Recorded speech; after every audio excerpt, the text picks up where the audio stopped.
Welcome to Flat Earth Debate Uncut and After Show. I'm your host Nathan Oakley, and if you are new to this channel or you've not done so already, then be sure to subscribe, hit the bell notification icon and join button to keep up to date with the Flat Earth Debate.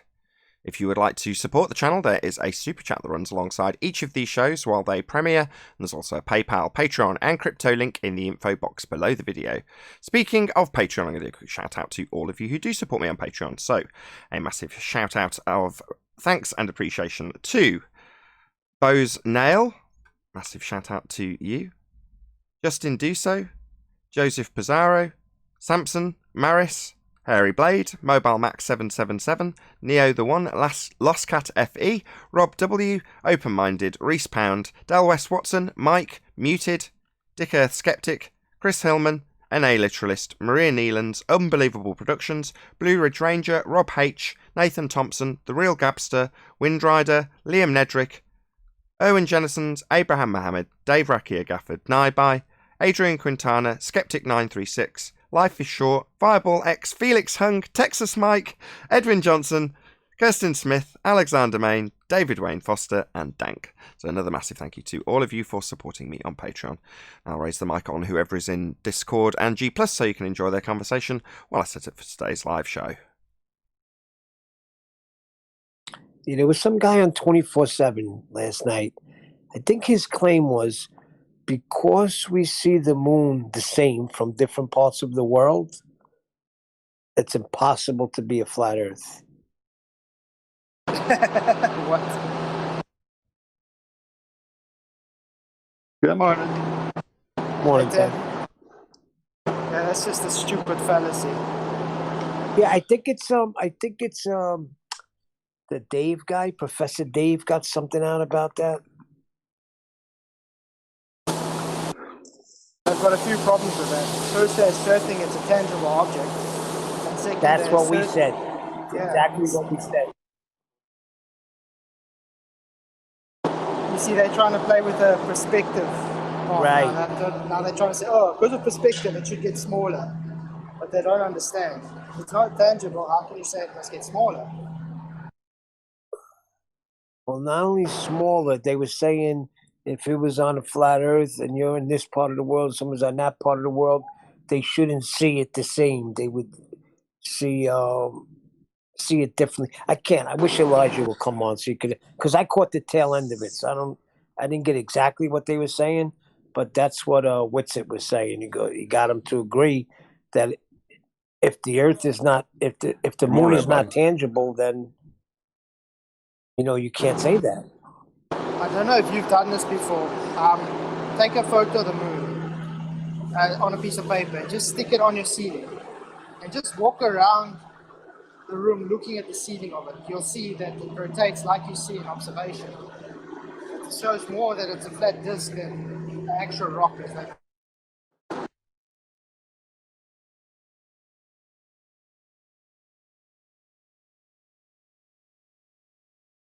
Agreed.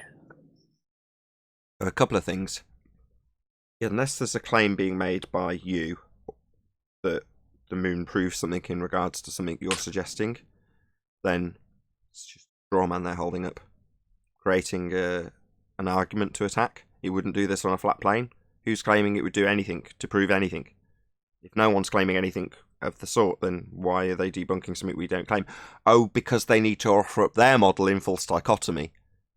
So try not to ponder too much on their deliberate use of false dichotomy and straw man. So if they're offering a position that says well, let's just try it. What did you claim about the moon, Neil, and what it does? Prove? I never claimed anything. So you're not claiming anything about the moon and what it does to prove anything of anything? No, I have no idea what it is. So don't worry about what they say on a flat Earth. Oh, right. I don't claim that. So find someone who does and then attack them. Don't insert this straw man. What are you claiming about the moon, you say? If the Earth is a sphere... Oh, that's a begging the question fallacy now, isn't it? If it's in orbit... Oh, begging the question again. So just get to the point of their claim, rather than worrying all day about what they say it should or shouldn't do on a flat plane. Unless you're claiming it, then defend whatever you've claimed. Yeah, they nailed him on it. They nailed him on all of that. And then he had the audacity to say you can't even offer up a model. Oh gosh. Yeah, well, they can't. The Globers don't actually have a model. They just assert it and then we'll bring up some graph or something. So that's correct. They say we can't offer up a flat Earth model. Oh, well, who's referring to one? I mean, they go on and on about their model all day long. I mean, we don't talk about models here. I don't know about other people. I can't speak for everyone, but we certainly don't bark on about models. They do, and they haven't got one. So who cares? I haven't said I've got a model.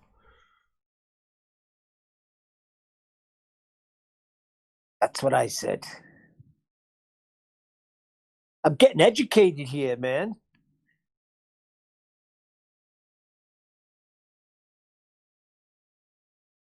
That's annoying. It's just when they offer up this, on a flat Earth it would blah blah blah blah blah, and that can't happen on a flat Earth. Meanwhile, they're going to assert sphericity by way of begging the question R value, or orbitals, or whatever they're going to use to beg the question of a sphere-shaped Earth to prove a sphere-shaped Earth. So get to that bit. Hear what they're claiming. Alright, you think the moon proves something? I don't care what you say, I say it says, and then you're debunking of what you say, I say it says, because I'm not saying it says that. You say the moon says what? The moon says we're on a sphere? Well, let's see how you come to that conclusion. Oh, look, there's an R value. Where'd you get that? Always comes back to the R value, huh? Yeah, There was a video out today from. I'm just trying to find it. I already left the comment, but I can't find it for some reason. But Video from Space is called, I think.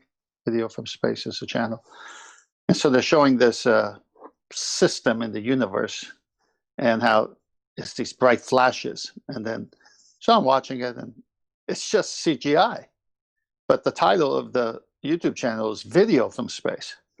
So I typed into the comment, I see CGI from space. Where's the video? Question mark. So it's kind of like the same nonsense. And then if you go through the comments, people saying, "Oh, I love space," and isn't this that? And it's like the show says video from space. It's not even a video. From a violation of the second law of thermodynamics. Exactly. They, even though there'll be a disclaimer undoubtedly somewhere along the line, even from that channel, they're never going to disclaim that it's CGI, and they, or even correct somebody when they point it out. Like, yeah, on NASA, Science at NASA, the YouTube channel that NASA run out of, if that makes sense, they often disclaim that it's CGI when they show you their presentations. It's in the little right-hand corner. It'll say, artist representation or whatever. Some obvious telling you that it's not real. But people want to believe they it have anyway. to, obviously. And this one is so obvious, is CGI, that I can't wait for the first baller to comment in a derogatory way to a very, very factual comment by me. This is not a video. This is CGI. Your channel says video from space. What are you doing going off your channel's title and showing us CGI from so-called space when it should be video? That's what you get. That's where space exists, in a computer, in a mathematical reified model. Yep. Yeah, you can't have a video of a fantasy. We didn't get a word you said, except No. you can't have a video. Yeah, can't get video what? Fantasy. Fantasy. Yeah, you can't take a video from a fake place.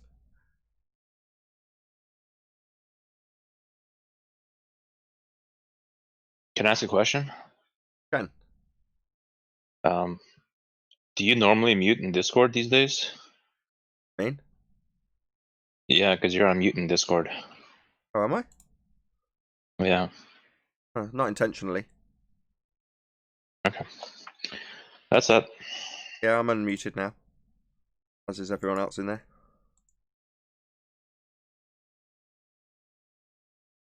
Thanks for letting me know. Yep, You're I'm welcome. muted. Thank you.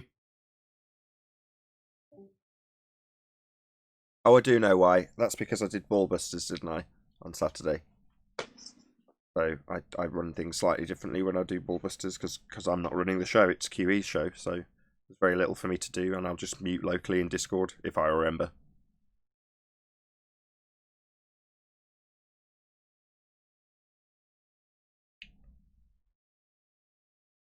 I saw Ford versus Ferrari. Don't spoil Great it. video, no? I won't say anything, but I did see it. Yeah, the guy phoned me up and said that the amp that runs my centre speaker is now fixed. He still got it. That was a week ago. And he's now working on the 3-channel. And pretty much every single day my wife asks me, when will the amp be back? When will the amp be back? When will the amp be back? Because well, she's the one who watches movies, right? I've got very little interest anymore. So although it is my equipment, I literally don't use that amplifier. The 3-channel runs the rears and the subwoofer. And the centre amp obviously runs the centre. Well, none of those channels are of interest to me, really. I don't need them. So it's really just for films. That's, for her. So she's obviously keen because she hasn't watched a film in about 3 months since they've been off for repair. Yeah, once you get used to a surround sound and a good bass on the floor, it's hard to watch a movie without it. Well, you can't watch a movie without it because you don't hear any dialogue without a centre speaker amplifier channel. Oh, yeah, that's true. Yeah, that's So where it comes from. Nothing works without it. It will just diffuse past your ears. A few what? Diffuse. Something going past your ears, he said. It's like sitting in a room with, it's like sitting in a room with echo. It just goes past you. You can't really hear what's going on. Right. It's not directed towards you. Yeah, you're talking about room reflections.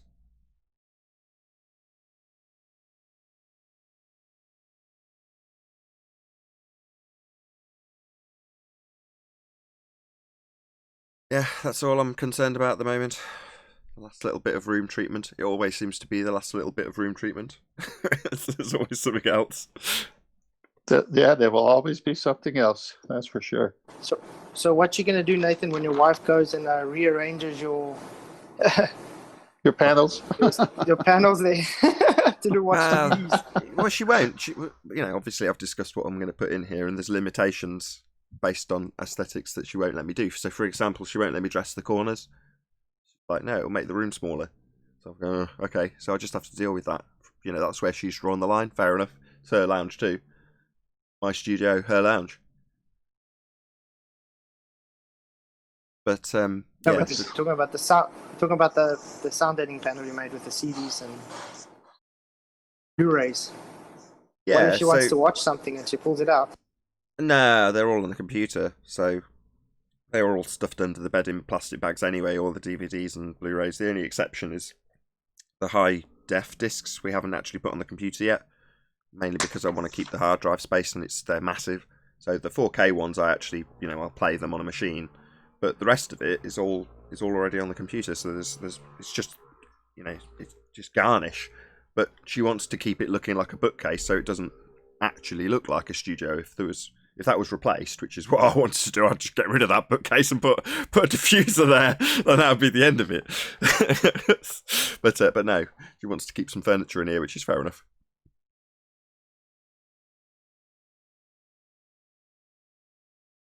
Yeah, next thing is pressure activated tuned bass traps. Just very expensive, unfortunately. Like all of it.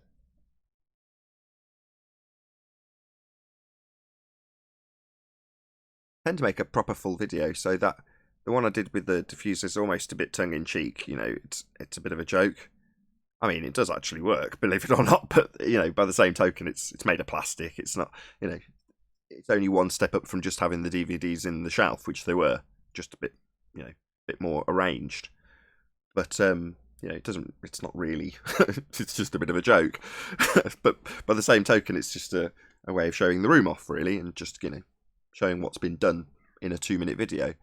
But once I've actually finished, once I've got the what I'm saying is the last piece, probably won't end up being the last piece, but the pressure traps behind the main speakers, that will hopefully make a big difference.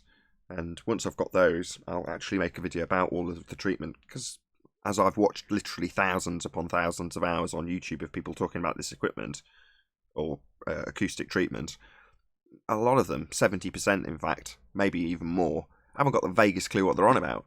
Now, having also made a video, I went back through my old videos yesterday on Patreon, so I'll put all of these videos, that's why none of the public have seen them, they're all on Patreon. I go back and listen to myself talking about this shit, and I'm like, you haven't got the vaguest clue what you're on about, have you?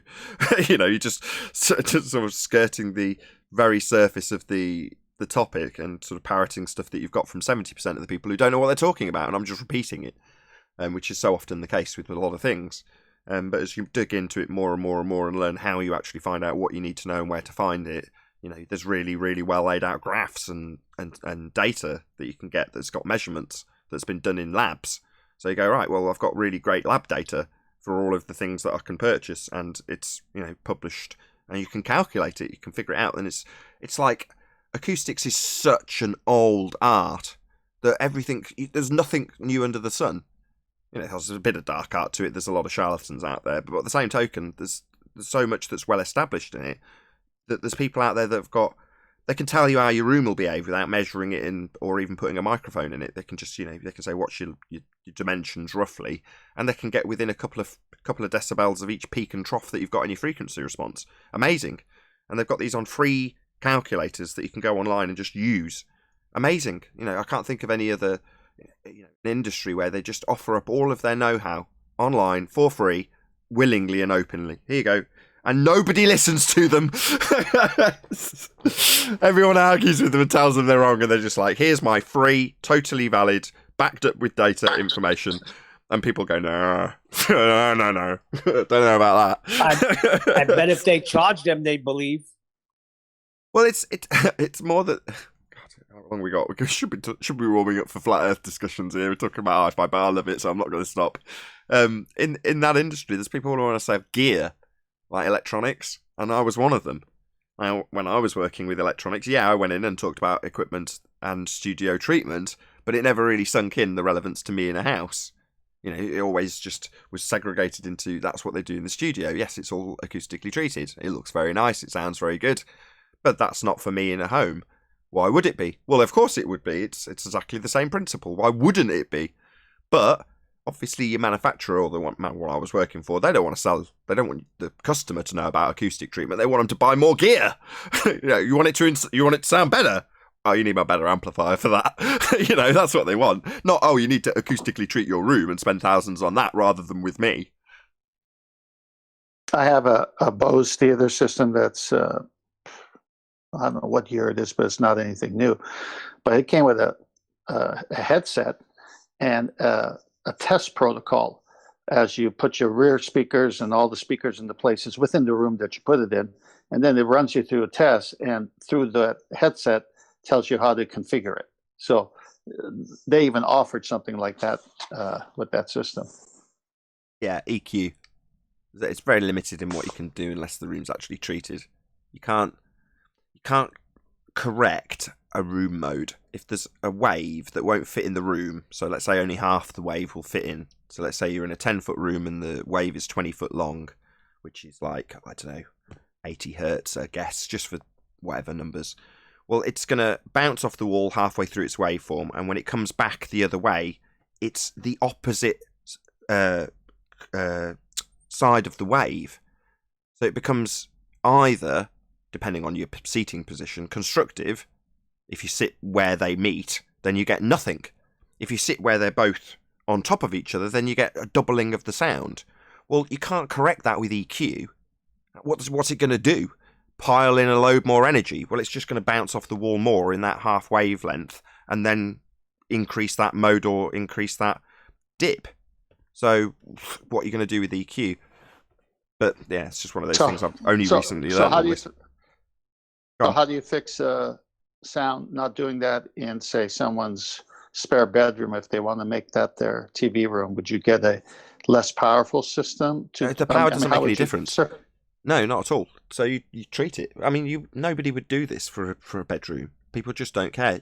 The reason they don't care, and the reason most audiophiles don't care, is because your ears are very, very good, and they can actually figure out where reflections are coming from. In fact, you need it to figure out distances. So it's one of those things. I'm sure it's, very useful to not getting hunted by a lion or whatever. If you can figure out where the sound's coming from as something's creeping up on you by locating it with the time difference. That's why you've got two ears on the side of your head. Well, those are, in a room, comb filters. That's distortion, but your brain can figure out what's what and kind of figure it out. Whereas a mic, unlike your ears, it just hears what it hears. If there's loads of stuff bouncing around the room, the mic will pick it up. And if you listen to YouTubers, especially on YouTube, most of them haven't got a studio. Now, this room is 90% there to being called a studio now. I will call it a studio from now on, because it is. It's my studio. It's been treated. It sounds like a studio. It reacts like a studio. It measures like a studio. It's a studio. So when you're making or producing YouTube videos and you don't have a studio, which is 99% of them, then you get massive room echoes. Even when they're not in a particularly obscure looking room. It's not like they're in a massive open space that you think would have loads of reverb. They're just in a little normal room. But yet it's all bouncing around all over the place. Well, that's fairly typical of a YouTube producer. Now, you don't hear it, but you hear it when it's played back, because the mic's picked up every little bit of it, exactly as it's come out of the room. So most of what people listen to is actually room sound. When you're listening to people sounding bad or distorted on YouTube, that's their room. That's what you're hearing. Yeah. So how like do you when treat it? Big, massive when bass they talk- traps. That's how you treat it. Big, massive, huge panels. If you're trying to soak up Okay. something that's got a wavelength that's 20 foot long, what do you think you're going to do to sort that out? I only say that because a lot of people, again, from my first research in this, put up foam, like 1 or 2 or 3 inch thick foam. What do you think that's going to do to a 20-foot wavelength? I tell you what, nothing is what it's going to do. You might as well hold up a sheet of paper to a hurricane. You know what I mean? It's not going to do anything. So you need massive, great big traps. Bass frequencies are big. So to trap them, you need great big, massive panels. It's just that simple. And Yeah, it's like when you're going into a gymnasium at this local school. It's got wood floors and bleacher seats made out of metal and wood, and no carpeting, no fabric, no people. Sound bounces like crazy. Exactly. Until you fill it with people, your average person's about 2 or 3 sorbins, I think. People have got an absorbent. Everything's got an absorption coefficient. Most of it's documented. So how much? It's like when you go to a concert. You go to a concert, you listen, and again, this is something I can speak from personal experience, having done this, not necessarily for music, but for productions. And you get it all nice, get it all in rehearsal, all sounding great. The crowd come in, and it sounds totally different, because you've got completely different levels of absorption. So for the first 10 minutes, you're going, what's gone wrong? You're trying to figure it out. Now, back in the day when I was learning sound engineering, they didn't teach us acoustic treatment. They didn't teach us any acoustics in college. They taught us all about how the gear works, how to wire up stuff, how to film stuff, how to light stuff, how to mic stuff. That's what they taught us. Well, that's what they taught me. And Go on. I had the same problem with when I was in sound engineering. You set up everything perfect before the time, and as soon as everybody's in there, just because they're dampening the sound, it sounds hollow. You have to adjust again just to get everything sorted. Yeah. To experience this, just picture back any concert you ever went to, and if you've got there before anybody starts playing and the warm-up act comes on, they'll start playing and sound absolutely god-awful. Not because they're out of tune, but just because the sound isn't right, and there's a whole bunch of people in there already. And that's really the purpose of having a warm-up act, so the sound engineer can get it all levelled up nicely as the room fills up. So when the main performers come on, it's all nicely levelled, everything's all sorted. And your disposable warm-up act can sod off, and the main performer can actually sound good on their first song. Anyway, I better start the live show, eh? Yeah, that was literally zero warm-up on a Monday morning for flat Earth discussions. Wonderful. All hi-fi. That's why I usually position the speakers that bounce more off the walls. Position kept them it what? more or less the same, even when the people were there. Say that again. I'll say I usually position the side subs to bounce more off the walls. Then even when the room was full, it still more or less had the same tone to it. Yeah. Speaker boundary interference effect.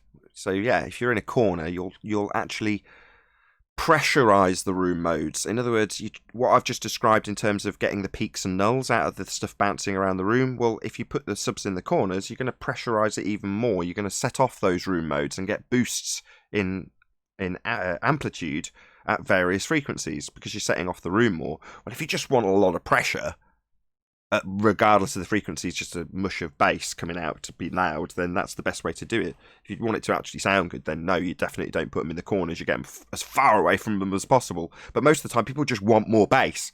In other words, more output. And they don't care if it's the right mess bouncing around the room. Anyway, 9 o'clock. I've got to stop talking acoustics.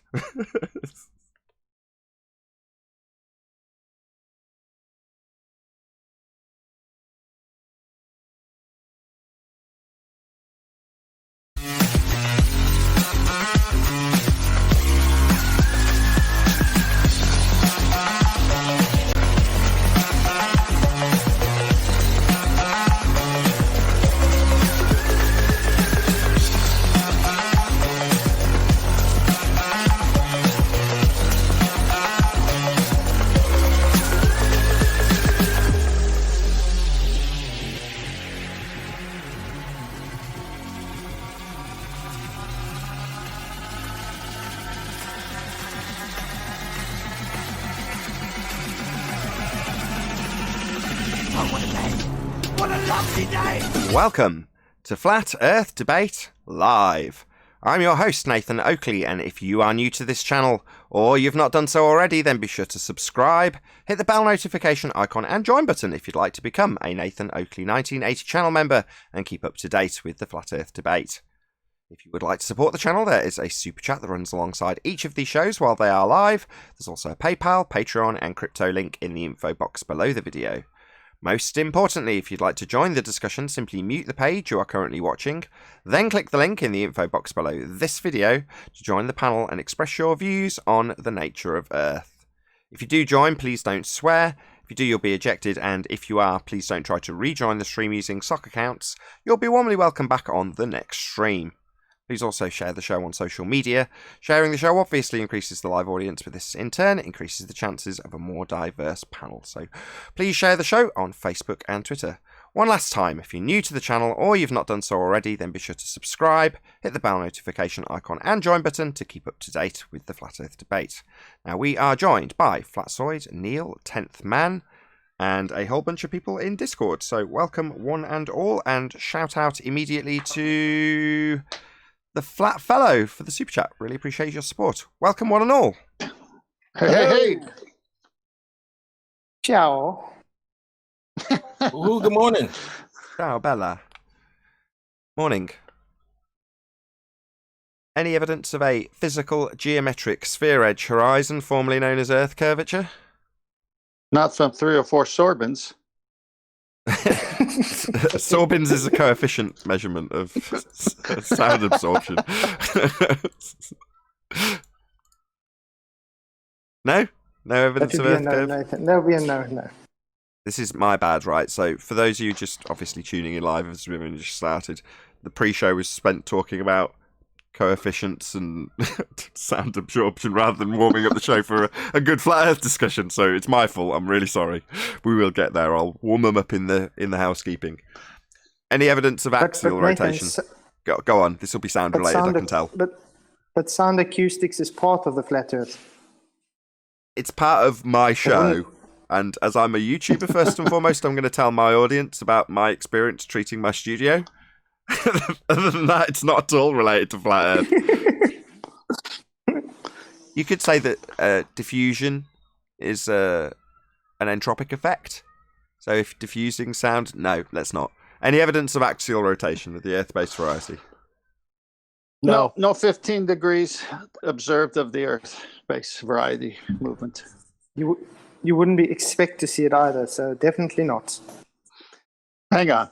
So they say it's there, but we don't expect to see it or feel it or measure it. No, they say it's there, and they say we wouldn't expect to see it. That's what I'm saying. They say. No, that's not what you're saying. That's what they're saying. It's all faith-based.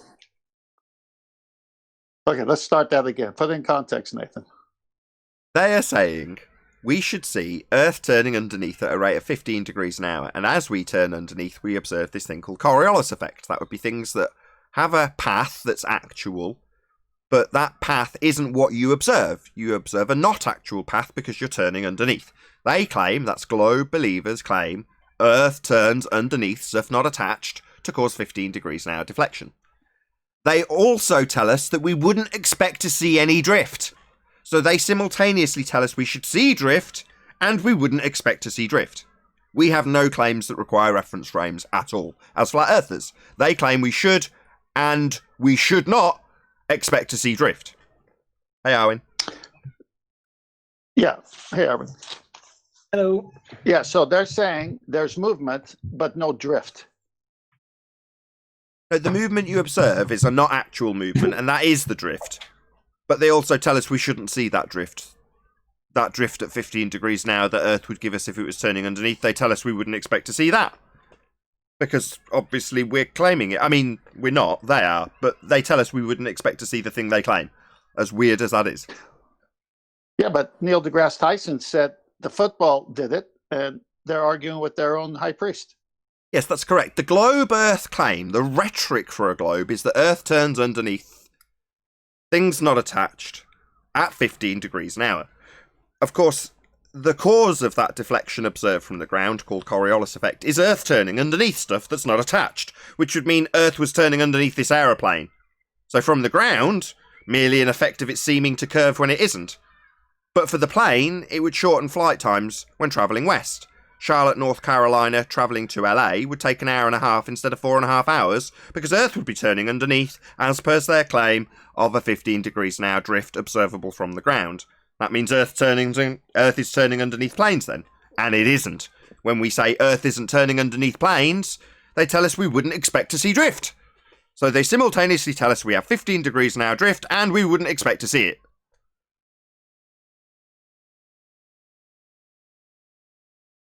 Any evidence of the distance to the sun? I don't Have think we there is a established? difference in the Have we established if it's It's over tangible or there. not first? Exactly. Is it tangible? All right. Yeah, Nathan Thompson even brought forth that argument pretty much yesterday against Aaron Ra, or in his premiere. I think it was a Friday or something. I hate that dude. Oh my God. But that whole thing was a wreck. It was a train wreck. Like Aaron Ra just got to talk for like 10 minutes, nonstop at home nonsense sophistry that literally had to do with anything. It was just a bunch of garbage. And Nathan just did not interrupt him a single time, but he had all kinds of faces because you could see it just, he was like the stress, man. Chet was going nuts. And then it was his turn, and Aaron literally rumpused after 3 seconds over his entire 5 minutes, and the moderator didn't even do anything to stop it. Of course Does that not. surprise you? Oh, no, that's reasonable, Arwen. That would be a neutral platform. Ugh. And Yeah, that's where they want sure. you to go, Nathan.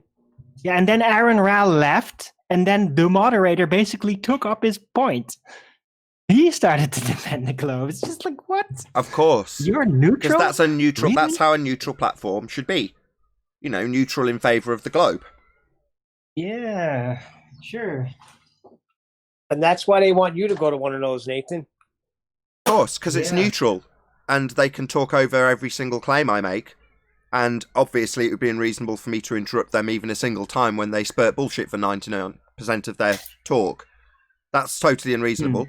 But it would be completely reasonable for them to spew their religious belief over the top of anything that I say. And that would be a neutral platform, according to them.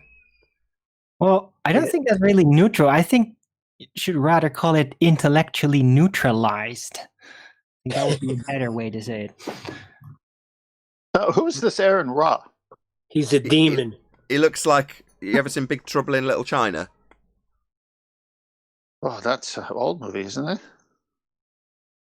Imagine one of The the 80s. bearded 90s. Japanese guys with the long beard and long hair. Kind of like that, but a bit more grizzly. He's a No. Satanist. I've seen a picture of him. I just don't know who he is or his background. That's what He looks like a wizard goblin, okay? I think he made his money in crochet. No, but I find it funny that you host a flat earth debate show and they ask you to come somewhere else when they could just come right here. I don't care what they want. Well- They seem to be... well- I know you're speaking on their behalf, Neil, but they think, incorrectly, that I care what they want. I don't. But if they want to debate me, which they clearly do in most instances, they can. So they want to debate me, and then they want to offer up their excuses why they wouldn't want to debate me. Sounds familiar. Weren't we just talking about something just like this a moment ago? Neil, you see, this is the same thing. I mean, same with Fight Flat Earth. He still wants me to debate again, even though I demolished him. I'm telling him where to get me. He can get me, but yeah, he doesn't want to come here. He's too scared. Like, why must I go and support his channel further if he's just a dishonest prick? Yeah, for those interested, by the way, about Nathan Thompson's debate against Aaron Ra, I put the link in the chat to Nathan's video about that. It is 2 hours long, though, so watch after the debates. Yeah, thank you very much for sticking it. So Armin's links just appeared in the chat. Please go to Nathan Thompson's channel and subscribe today. Nathan Thompson is ace. Well, I got into a big argument sure. with Fight the Flat Earth because he claims when he came on this show, you, Nathan, did not give him a chance to speak. That's why he started acting the way he did to give his audience some entertainment. And I find that to be not true. Whatever. As I say, I couldn't care less what his audience got. I'm not concerned, subscribed, or watch what he presents to his audience. So that doesn't concern me. But he obviously thinks you're concerned with that because you've been told it, correct? Correct. I just don't like the. I was there for that show. You did give him a chance to speak. He did not answer the questions. Well, he started with circular reasoning begging the question on everything. And since Nathan is aware of these fallacies, he says, wait a minute, you can't start that way. You can't start with something you haven't proved yet. You have to start with something that's proven. So can you start again? Maybe rephrase your sentence. And he with it. But Neil, do they ever actually answer anything? Do they actually ever bring up evidence of anything? No, that's a negative. Exactly. And if he would have said Slappy one more time, I would have jumped through the line and strangled the bastard. Well, they only speak up if you ask them to explain their proofs to you. If you then have questions about those proofs, that's when they stop. Yeah, because then they could chant. Yeah, but even with Flatzoid on that debate, which I'd listened to, he did so much begging the question. Oh, we measured this from there and we got this and blah, blah, blah. He's already in orbit. He's already in space. He's already like accepted the whole heliocentric crap. And the problem is we just don't trust them. That's the real problem, you know? Yeah, right. Trust That's all you need. evidence, right? Got no update on my Jackie Orr scenario, so last email I got from her was her saying that she needs to establish my trust. Shit, I didn't actually give her a name, did I? Pretend I didn't say that. Shit. You said you're not going to. And it's recorded now. Damn, this is live as well. Oh well. I hadn't actually divulged that person's name up until that point, but hopefully no one picked up on it. Nevertheless, that particular individual wants to gain my trust. You know, she's been asked for a hypothesis a couple of times. She wants to know how she can get my trust, though. Maybe she'll be able to answer me what's a closed system. I doubt it. Explaining. Well, it's simple. Explaining the Would presuppositions. she answer the teacup question? It's simple, Flatzoid. What does A mean in the English language? Closed.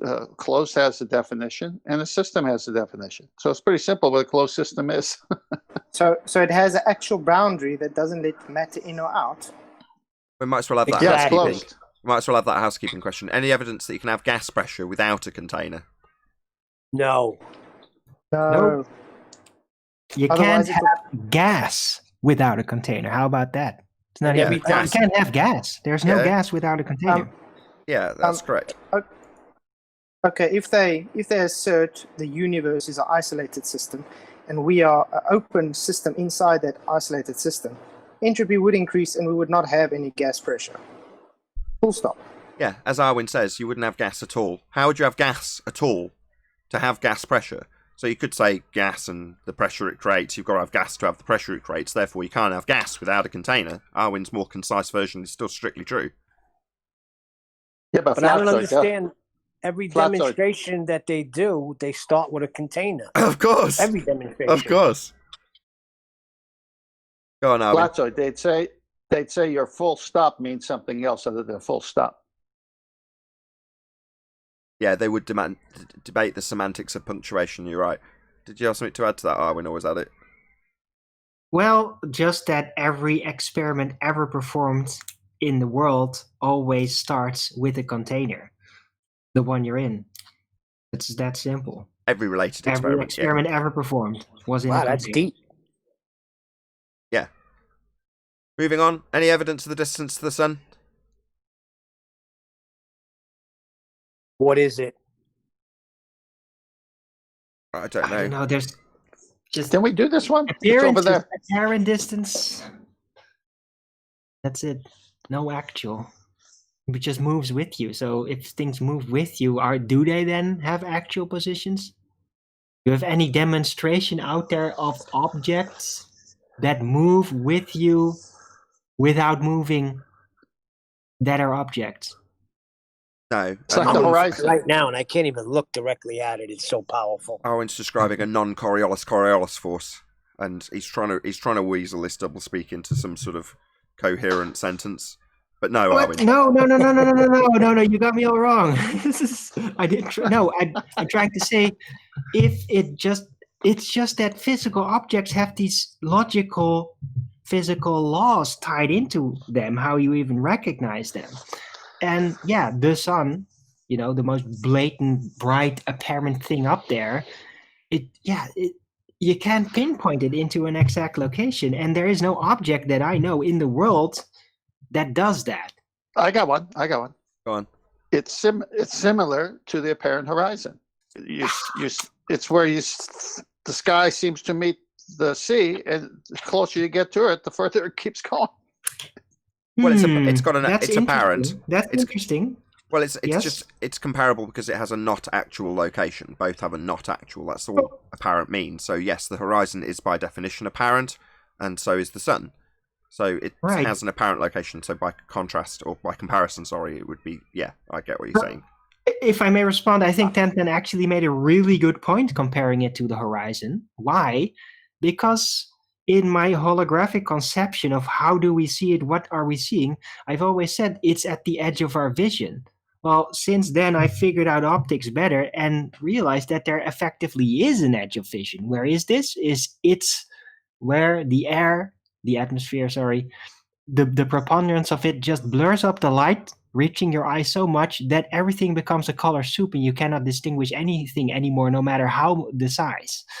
And I think that at that point, that's really where the apparent backdrop of the globe of the heavens really is projected within our sight. It is where the material can no longer reflect the physical realm, as it were.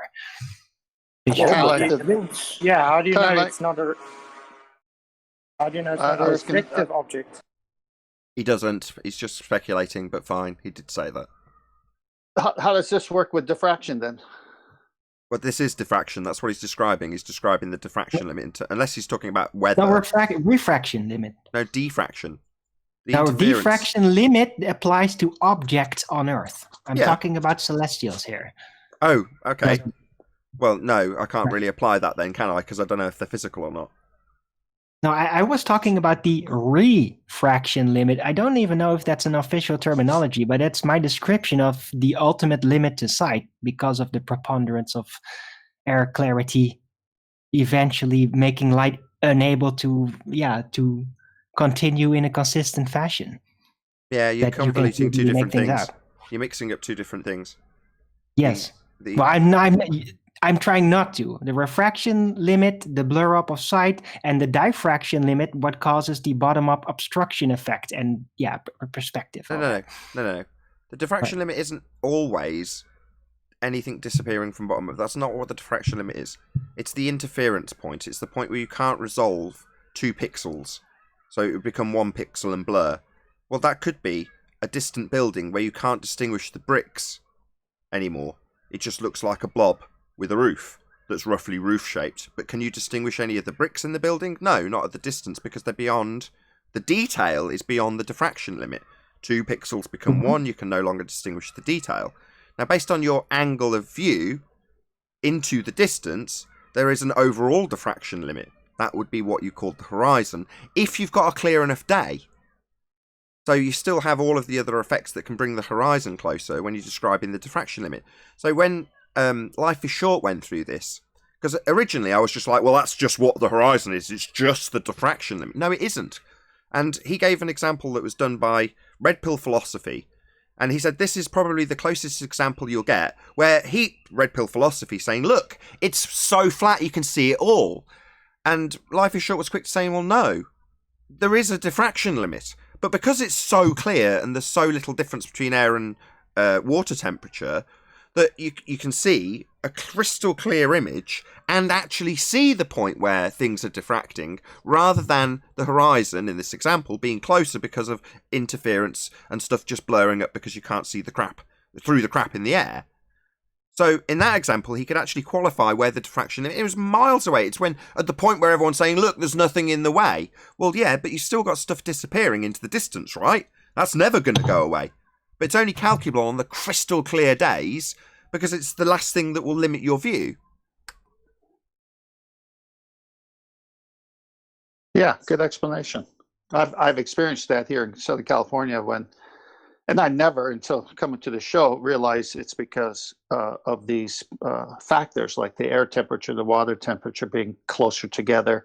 So there are days you can just see Catalina as like ready to grab you, and there's days you can barely see it.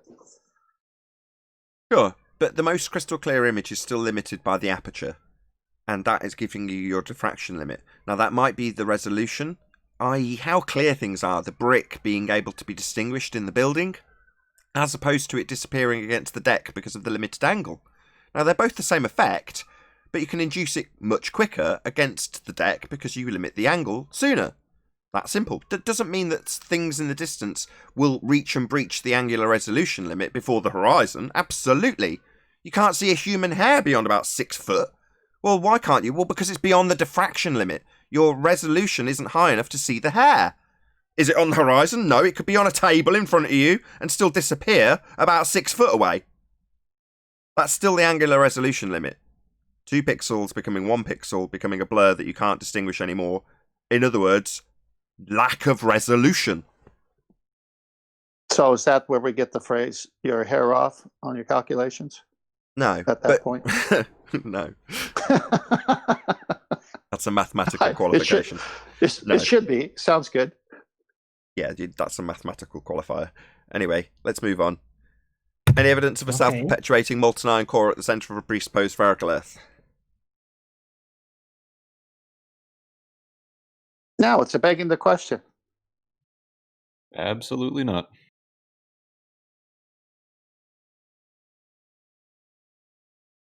That it? No. Okay, fine. Moving on. Any scientific evidence of gravity? Well, before you move on, first you got to prove we're a sphere and all the things that go with that before you can even get me to consider what's in the middle of this sphere. Yeah. Presupposed to be molten, presupposed to be at the centre of a presupposed spherical Earth, presupposed to be self-perpetuating. Yeah, they're all big problems, you're right. All right. So, gravity. What was that next one? Gravity. Any scientific evidence thereof? No. It's the same there. They don't even know how to define it anymore. In fact, the definition is opposite of each other. It's a force in one baller's viewpoint, and the other one says no, it's an effect. I'm sorry, but if you build a concept on top of a concept and try and reify it into reality, you're definitely not going to get science for it. You're just going to get zealotry. Yeah, Weber lies. What about any single viable hypothesis from any of the fields of astronomy, cosmology, or astrophysics? Negative.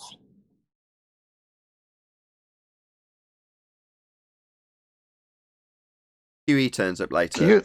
Hold on 1 sec.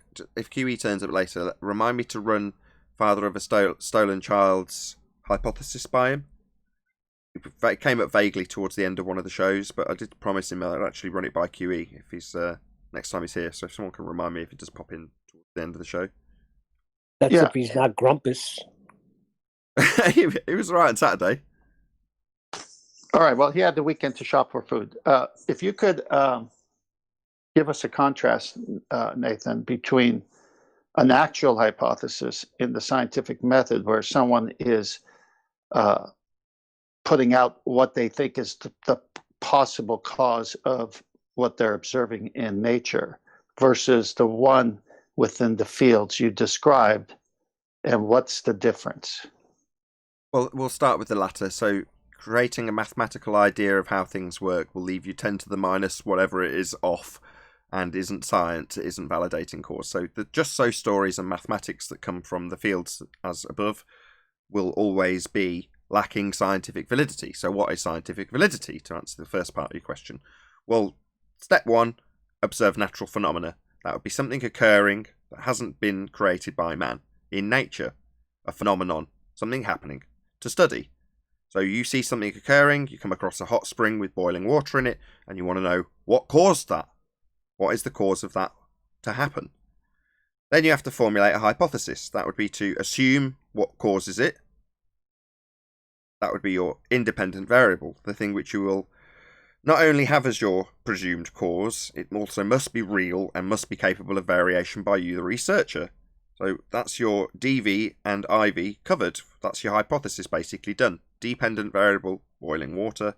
Independent variable will say the amount of acid that's held within the water, and any control variables that need to be held constant.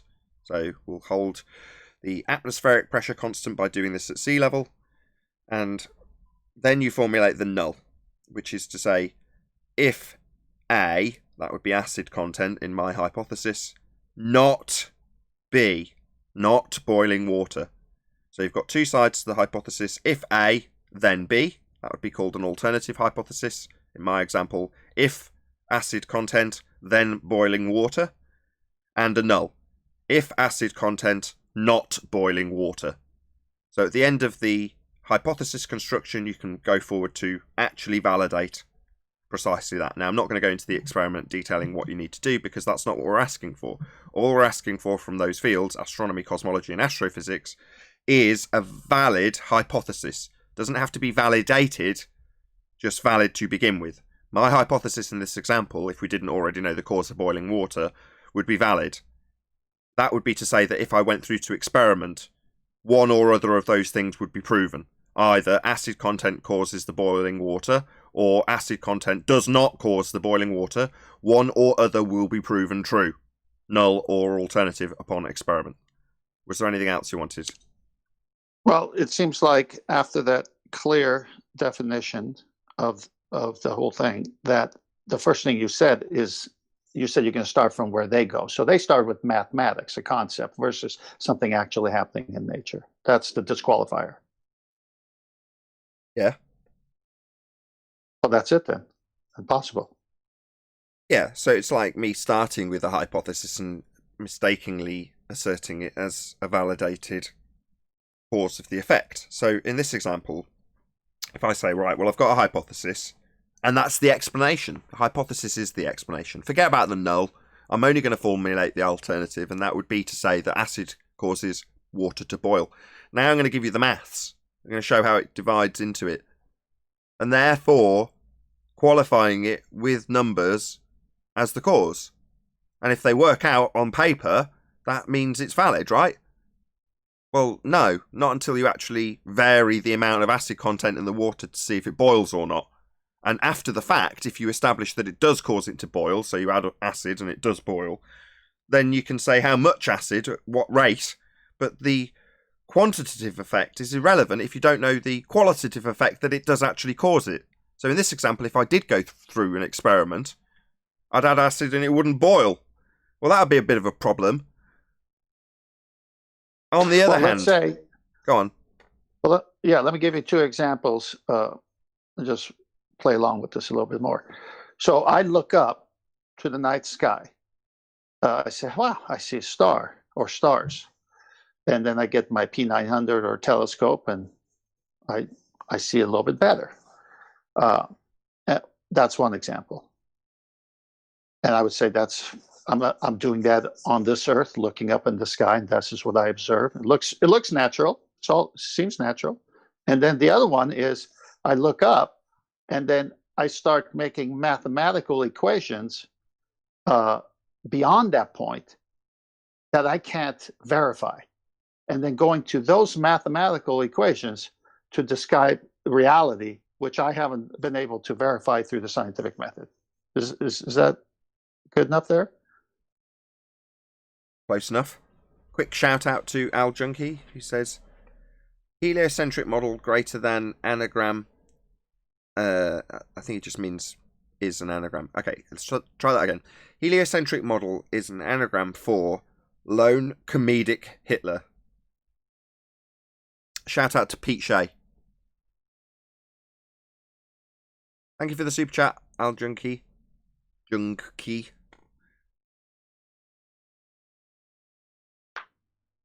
Right.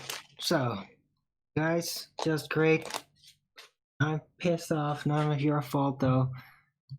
Because somebody I know very well that likes to communicate with me in the background told me that basically something I've been explaining for 2 years consistently wrong is wrong. And even told me that he told me 2 years ago, but he didn't correct me like every time I did it wrong, though. So thanks. Because I constantly seem to mix up refraction and diffraction. And like I'm very fucking pissed off right now. You talking about me? I hate optics. I fucking hate it. It about me? scrambles my fucking brain. It sickens me. I constantly get this shit wrong since I was 5. I wouldn't worry about it. You're I'm human. worried about it. We're on a live show here. You're not You're planning on human, becoming don't worry I about don't it. fucking care. I'm sick an of it. optometrist or an optician or anything like that, are you? Well, apparently my conception was completely flipped around. Refraction does not cause a blur up of sight. Apparently it's diffraction, and refraction is actually what causes the optical slant. But that got wrong in my head for over 2 years. Owen, potato, That's fucking tomato. great. It's easily done. Heck, Don't worry Arwen, about it. I've been Don't worry wrong in about my it. head for 5 years on something. Me for 55. I really wouldn't concern yourself too much, Arwen. Why? I'm only a teacher. Yeah, but if you get these words the wrong way around occasionally, what's the worst that can happen? So Conspiracy every cats. single time in my written charts that Yeah. I've been using for 2 years. As I say, Thanks. Arwen, even if you get it right and do understand it, you'll still have some wanker like conspiracy cats claiming you don't, won't you? So who I cares? don't give a shit about what he says. Those retards. Only I don't the give a best shit teachers about keep that. learning. I'm actually trying to create real knowledge here from scratch. And then when it turns out I got something fundamentally wrong for 2 years in a row, that pisses me the fuck off. No. All right, no need. Nathan. I No think he's need. asking for a flogging. Just give it to him so it's over. Okay, you mixed up refraction and diffraction. I don't think it matters though. It's not contextually important. For Owen this takes discussion. things serious, though. Come on. He's trying to do something. Give him a Well, break. Owen, You Can you over just- how the world worked turns out to be completely mixed up. That's all. all you do now is move on. Just semantics. It's just a bit of Definitely words. mistake and move on. No, it's mechanics, unfortunately. It's not just semantics, because I saw the concepts as what they were and I mixed it up. You're right. Got it wrong. I think you should be locked up permanently. Yeah, let's do that. Society needs sparing from this, Arwen. You're right. Just kick me already. It's okay, Arwen. Don't worry. We've all made mistakes. You could do what the Globers do I don't know and why I did continue that to when double I did down this and show. lie on it, or you could do what Just you're doing don't now like and it. move on and actually be honest and have integrity. Right, so great. Gonna have to unetch that railroad that's been forming in my head for the last 2 years. Now I've gotta scratch that all out again. It's very Oh, painful that's good. process. You'll gain more subscribers because they'll know you're honest. Good. Al Do it. Junkie sends another super chat. He says, shout out to Arwen for calming me down. Very good, Al Junkie. Well, shout out to Al Junkie because that did actually calm me down. 'Cause Okay. it's quite stressful dealing with a stressed I'll Arwen. be alright. It's just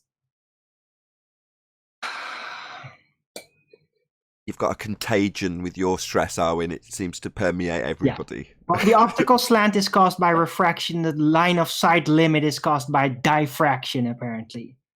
Owen, that's I no it. longer covet your That's- mind.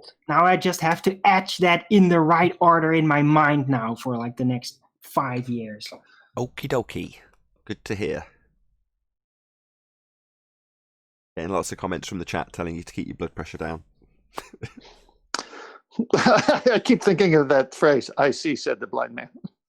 It's thrown me completely now, Arwin. Did we cover all the housekeeping questions? Yeah, very good. Hey, let's talk about begging the question. Why is it that every glober that comes here always starts with circular reasoning and begging the question? They've been indoctrinated and trained to automatically assume that that particular model is automatically right without making the person who's doing it aware that it's just a philosophy. So if you automatically just assume that your world out view is correct, you're going to assert it as proof positive at the start of your assertion. Well, it obviously, because we're standing on a sphere already, that's why the sun does what it does. Well, that's obviously, like you say, begging the question or circular reasoning. But if that's your world outlook and you're basically a zealot, not appreciating that you're in a cult, then you're going to assault the views of the cult without even, missing a breath. Well, yeah, I understand that, but don't they want to prove it? Like, I always hear Rumpus say that. Oh, we already know. We know we're on a sphere. But somewhere, don't they want to prove it? Yeah, that's what I'm saying. This is where I'm trying to take Nathan here, if I may.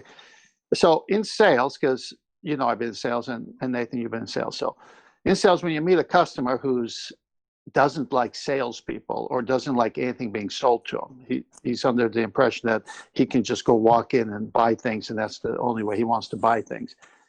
I ran into those people a lot. So for me, it was like, I need to overcome his fear of a salesperson trying to screw him. So now if I use that in contrast, the baller comes here, he already knows he's coming to a flat earth discussion. And he already knows we're going to say begging the question, circular reasoning. So he should, if he's interested the way Neil just said, prove their side. He needs to overcome that hurdle. In sales, you overcome it and you gain a customer.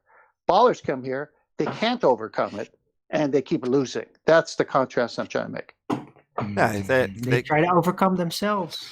Well, they try and figure out a way of not doing it so they won't get called on it. So we discussed the flat earth earlier when he came here, and he wouldn't acknowledge the tangent plane. So I asked him if the geodesic surveys were using a tangent plane. He refused to acknowledge that question until later he's describing measuring a dip angle. Well, that's the acquisition of the tangent part in tangent plane. Now, obfuscation of that point meant that he realises instinctively, if nothing else, that he's going to beg the question.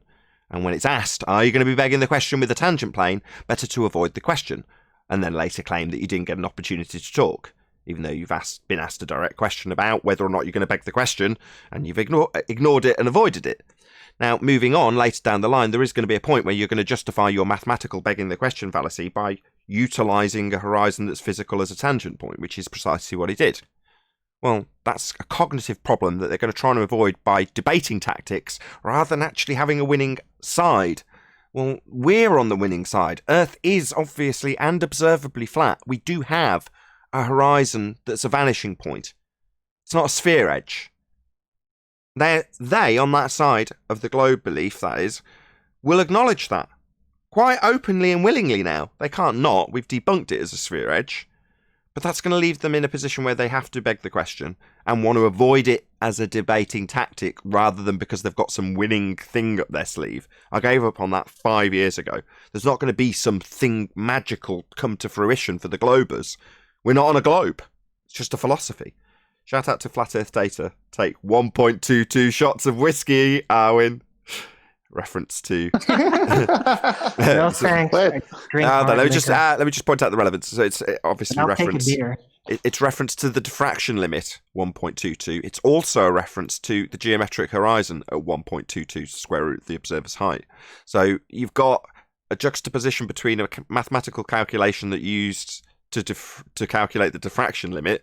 That's the Rayleigh criterion. And then you've got exact same number being used to assert Earth curve, where they remove all aspects of perspective. Just to summarise, Earth curve is perspective. They've just taken that effect, kept the values for the targets the same size, so this mountain in this picture has a feet and inches value attributable to it. Now, it's very small in the picture, but it'll still have the same feet and inches value. Now, in curve maths, that means you've removed all aspects of perspective. Calculable with the Rayleigh criterion with the exact same number, right? Thank you very much indeed for the Super Chat, Flat Earth Data. Really appreciate your support and the context of your Super Chat also. So now that I've got my shit cleared up with the diffraction limit being the line of sight limit and the celestial supposedly being pretty much bound to that, it's even more mind-boggling to me now how we could ever receive the light from fiery balls hundreds of billions of light years away when that light is still bound to the diffraction limit, which Exactly. is actually quite limited and small. Yeah, hold on, everyone, hold on. Limit. Hold on, I just want to carry on that thanks. conversation. Now, I see why Arwin wanted to get that straight. Now we can pretend that little stress session with Arwin didn't happen because we can continue that conversation. Exactly, Arwin. So, based on their physical assumption bias, there's a certain limit to how far you can see things, right? And that's based on the diffraction limit. So, these celestial bodies at a given distance, how the hell are we seeing them? Right? Well, Right. they've got a solution for that, though, haven't they? It's not Ptolemy. I forget. I can never remember the bloody guy's name who raised this You mean the objection. Beetlejuice effect? Say again? They oversized it? Yeah, that's why you end up with Beetle. Yeah, that's why you end up with is it- Beetlejuice and Light. You've got stars that are massively oversized because they looked at it and went, well, no, for us to see them at the distances we've extrapolated from Kepler's third law of interplanetary motion and an assumption that Venus is the same size as Earth with an assumed R value, well, then these bodies would be enormous. Cue the rolling footage of the CERN, followed by Beetlejuice, followed by whatever, Sigma 2-948 with a massive size comparison. Earth is 1 pixel. The Sun is taking up 1/10 of the screen. Beetlejuice is taking up 1/5 of the screen. In other words, they've just reverse engineered in that objection based on what you're pointing out now with the current knowledge of diffraction that you have attained in the last 20 seconds, that they wouldn't be able to be seen unless they make them massive. So are they massive? Well, yeah, in the heliocentric model, they've made them massive. Can someone in the chat tell me who it was that... it was Brahe. It was Tycho Brahe. There you go. Okay, still makes not a lot of sense though, because then they would be very big. Just imagine what it would be like to be actually a little bit closer to that. It's just giant freaking blinding light everywhere. There can be no eyes. They would instantly be burned out by its brightness. Because of the sheer distance that all of that has to take, it really becomes more absurd than it just being apparently very big angular-wise. You know? But are you saying because its size, it's going to be brighter? Well, if that brightness reaches all the way to here, just imagine how bright it would be over there. It's just insane. It doesn't make intuitive sense, you know? Like, why would it not radiate out to everything else and affect all other spectacles we see? It's just, why is all these beams of light all coming from that far away from this specific star to reach us and then look like this perfectly dotted white light in a black? That makes no damn sense if it was actually this massive, giant, bright light bulb shining in all directions. It makes no freaking sense whatsoever. Hey, Nathan, Yes. this reminds me of the book Kings Dethroned by Gerard Hickson. And on page 3 here, such was the extraordinary conclusion arrived by Hipparchus, and that statement of his lies at the root of astronomy and has led its advocates into an amazing series of blunders from that day to this. The whole future of the science of astronomy was affected by Hipparchus when he said, quote unquote, the heavenly bodies are infinitely distant. And then I jumped to page 4 at the bottom, and I'll finish here. It says here, having accepted the theories of Hipparchus in the bulk, it was but natural that Ptolemy should fail to discover that error that I've pointed out. Even though even had it been otherwise, it would have been as difficult for him to make a triangulation to the stars in the 2nd century AD as it had been for the inventor of triangulation himself 300 years earlier. However, it is a fact that he allowed the theory that the heavenly bodies are infinitely distant to remain unquestioned. And that was an error of omission, which was ultimately to bring about the downfall of his own Ptolemaic system of astronomy. So a little background. Thank you very much. I often get that confused with the Brahe backstory. But yes, excellent. Thank you for filling us in.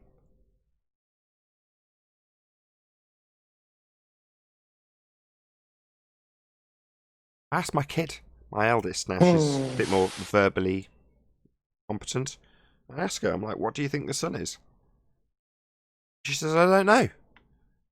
And when I push her, I'm like, well, what do you think it is? She says it's hot. That's what she thinks it is, hot. Well, it's a very truthful answer.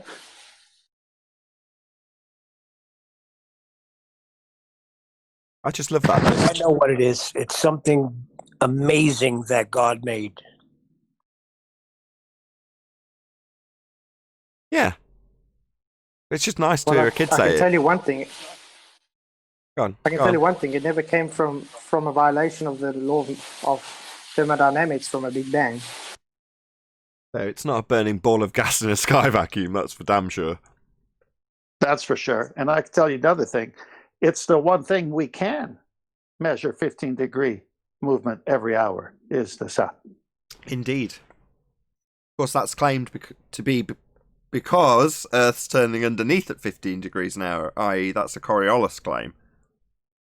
Oh, really? So if Earth's turning underneath the sun to cause the 15-degree, then the Earth turning underneath a drone, a helicopter, and an airplane should do the same thing. Yeah, like Neil deGrasse Tyson asserts, in line with the heliocentric rhetoric, that from the stands the ball deflected through the goal, not because it actually deflected, but because Earth turned underneath. So as soon as you leave the ground, you are separating yourself from Earth, correct? According to them, that is what Coriolis actually is. A rotating frame of reference turning underneath things that aren't attached for them to seem to drift as you turn underneath them. That is what Coriolis is, and they claim Earth as a turning reference frame has that effect. Unattached, not attached. Do they realize how screwed they are? No. No, they don't. Half of them don't even know what Coriolis effect even is when they're claiming it. They just Well, you could thank that to the books and the dictionaries and all the meanings that, if you look up Coriolis, you get. It does make it quite confusing. It's on purpose, Neil. Here's what they've done. They know what it is, meaning the orchestration part of the puppets who are moved by the strings by the puppeteer. But when it goes to explaining it, when they explain it properly, it destroys the whole concept of what they're saying. So they give different descriptions for Coriolis. I can't tell you how many times I've studied Coriolis since getting into this field with the ballers, that there's so many descriptions of what it is that violates what it actually is. So they conflate it on purpose to make it confusing. Yeah, but they just literally parrot off of one person's stupidity and thinks that, how can I say, it's reality. And then when they have to explain it, they can't explain it because they're just parroting someone who's just parroting it from someone else. It's like broken telephone to the extreme.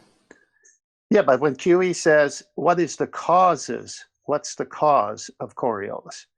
You can't parrot that because it's a definite question as to what causes it. And Nathan just answered it. The Earth moving underneath unattached items. How did it get the name Coriolis? Don't know. What I do know is this stream. I think I do. This stream has got the least live viewers this show has had in ages. Less than 100 people watching live is absolutely god-awful. I've no idea why. Anybody got any idea why there's so few live viewers? It's normally close to Maybe 200. it's a Monday. Yeah, but normally there's close to 200 people watching. There's like half as many people watching as there is normally. That's weird. They're devastated from the election. But early 20th century, named after Gaspard Coriolis, 1792 to 1843, a French engineer. Oh, well, there you go. And it says, an effect whereby a mass moving in a rotating system experiences a force, the Coriolis force, acting perpendicular to the direction of motion and to the axis of rotation. On the Earth, the effect tends to deflect moving objects to the right in the northern hemisphere and to the left in the southern. So, And is important in the formation of cyclonic weather systems. So that's convoluted. sorry, what? Sorry, what hemisphere? What's that? That's Begging So- the question. begging the question that the Earth is a sphere. Do they know how cyclones actually form? It's got nothing to do with anything on Earth spin. High and low Aren't those pressure actual spin systems. directions. I was going to say that's incorrect. So they're describing an actual force and an actual deflection. That's just simply wrong. Yes. And it says in physics, the Coriolis force is an inertial or fictitious force that acts on objects that are in motion within a frame of reference that rotates with respect to an inertial frame. In a reference frame with clockwise rotation, the force acts to the left of the motion of the object. You can see I've just I showed told to the ya. audience why my stats don't match. So I've got 103 viewers logged, and people in the audience telling me they've got 155 logged, which is more realistic. It's still a bit low, but okay, maybe it's just my stat. It's on YouTube. I don't get it. It's their studio. Why is their data 50% out? I bet there's more than that too, Nathan. I'm sorry. Yeah, I've got 144 watching on mine saying. Very interesting. I'm really sorry to break Like up the flat Earth 57. conversation with admin, but No, it's okay. It's just that. The way Neil read that, I've read that about Gaspard, a force that's not a force, but they describe it as a force. I mean, you see how convoluted they make it? I mean, it's very simple what it is. They're claiming the Earth is turning at 15 degrees. It's simple. yeah, but it isn't. I know. That's why they convolute it. If it did, we'd have drift. Exactly. So they have to stick in there about a clockwise or counterclockwise storm. You know, it's nonsense. It's total nonsense. Weather systems are because of high and low pressure systems, and there's plenty. I mean, what was it? Flatjoy showed the video of that hurricane a week and a half ago, and it was turning both ways. Arwin, can you do me a Hey. favour just before we come to the end of this show? So can you go and Google or go to the Wikipedia entry for Coriolis effect and share your screen? Can you do that for me, Arwin? Are you there? He's run away. He's gone somewhere.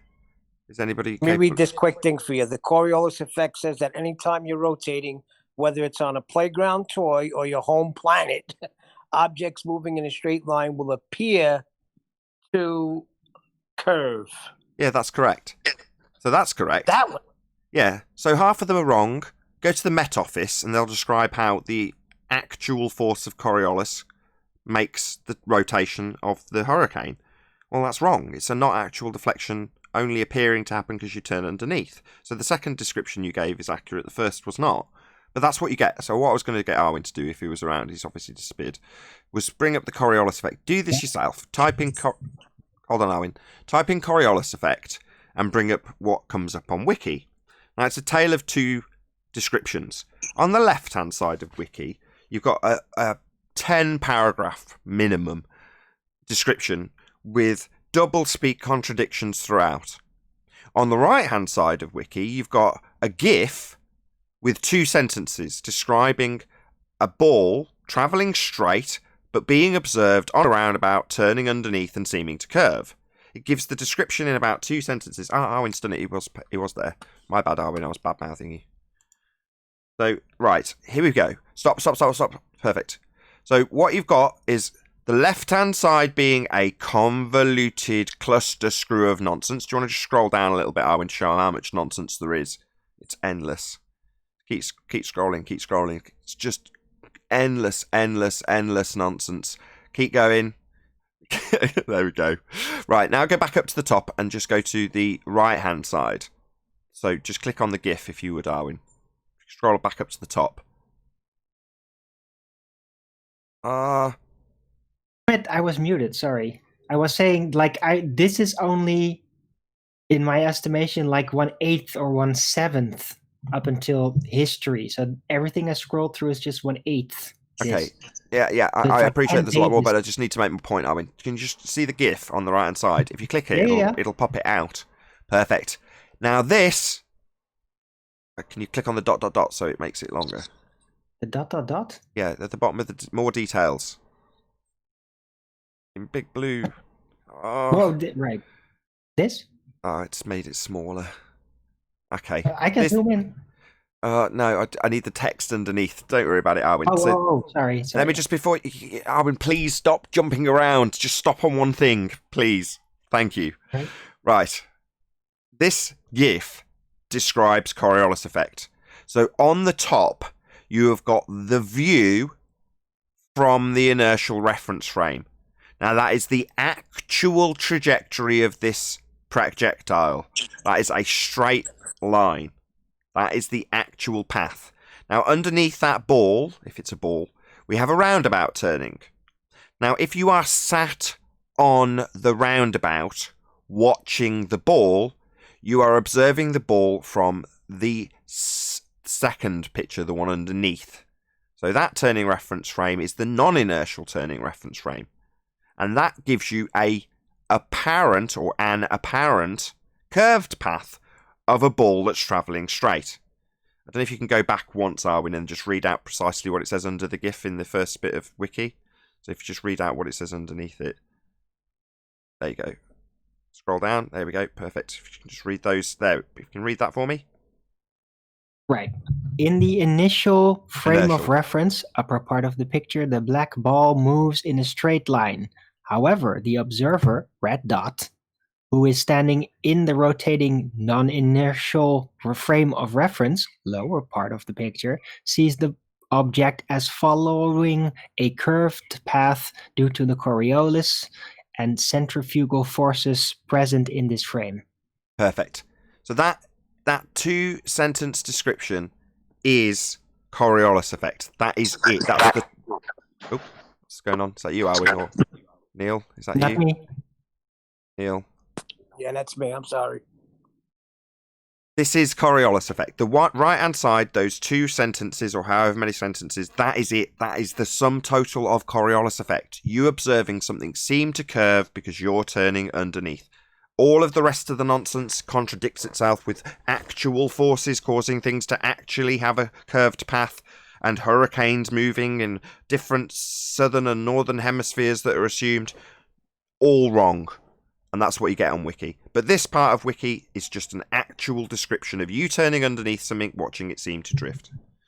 With that, I'll say if you are watching this on either Nathan Oakley 1980 or Nathan Oakley premiering streams, then stay tuned as there will be an after show to follow.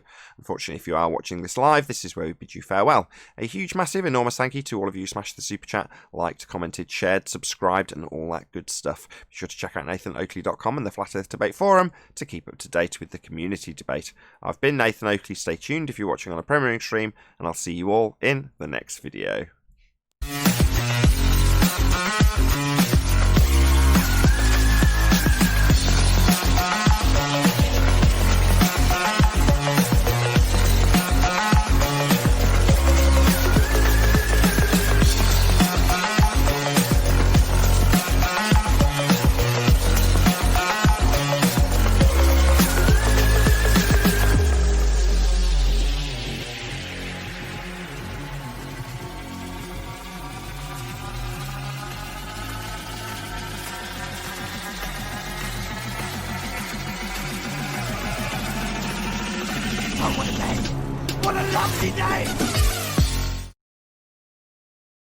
This is a perfect example of Nathan pulling it up, It's doublespeak. On one side they say it's this, on the other side they say it's an actual force. When that contradicts it, because it's an apparent, it's not actual.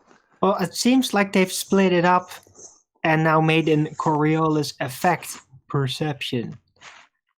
This is done on purpose for confusion. Well, it is, but because when you literally Google the word, it gives you something else, and you can't find it. It's crazy. On the Coriolis force, Coriolis effect, but it's just some website somewhere. Could be anything. Well, the cause of Coriolis is Earth turning underneath in their argument. Great, then let's stay right there. So if the Earth is turning, then we should have this apparent deflection on airplanes and hot air balloons and drones and everything, street lamps that are cemented to the ground as you turn on that roundabout. Everyone would see it. Everyone would see this thing. It wouldn't be just bullets that no one could see that they make up. The guy was a mathematician. Gaspard Gustave de Coriolis was a French mathematician, mechanical engineer, and scientist. He is best known for his work on the supplementary forces that are detected in a rotating frame of reference, leading to the Coriolis effect. When you have to defend their globe and you come across things that would defend it and realize they fall short, you write the left paragraph. Oh, keep writing paragraphs, because it doesn't prove it, but you got to convolute it as to why it's not happening. Yeah, I see where they get friction from now. You need 10 paragraphs of contradictory nonsense in the main body of the text, so that it is confusing, so people will read that and digest it and then try and explain it back to somebody else and not really understand it themselves, although they'll think they understand it. They'll start describing how things actually deflect in the northern hemisphere a certain amount. It's like, no, it's only a perceived effect because you're turning underneath.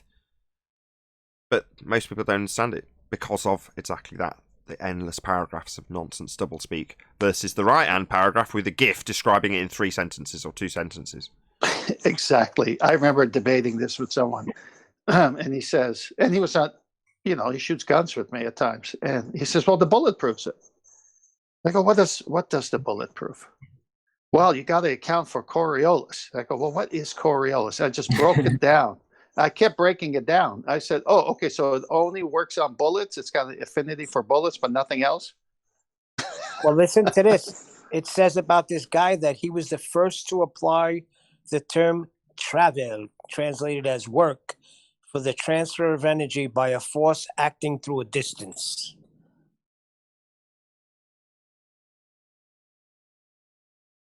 It's not a force.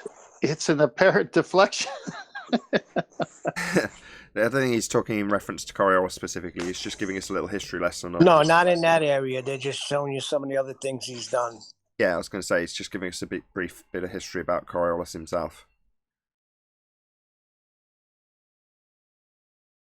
Which is fine. Thank you, Neil. Wonderful stuff. What's that? Hey, that was... Thank you very much. No, I was going to say, that was a good show. We went deep on some of the housekeeping questions. I really like it when we do that. Yeah, it's Monday, So. Yeah, I just don't like it when... I'm still pretty shaken up by this realization. Because, it's like, oh, yeah, sure.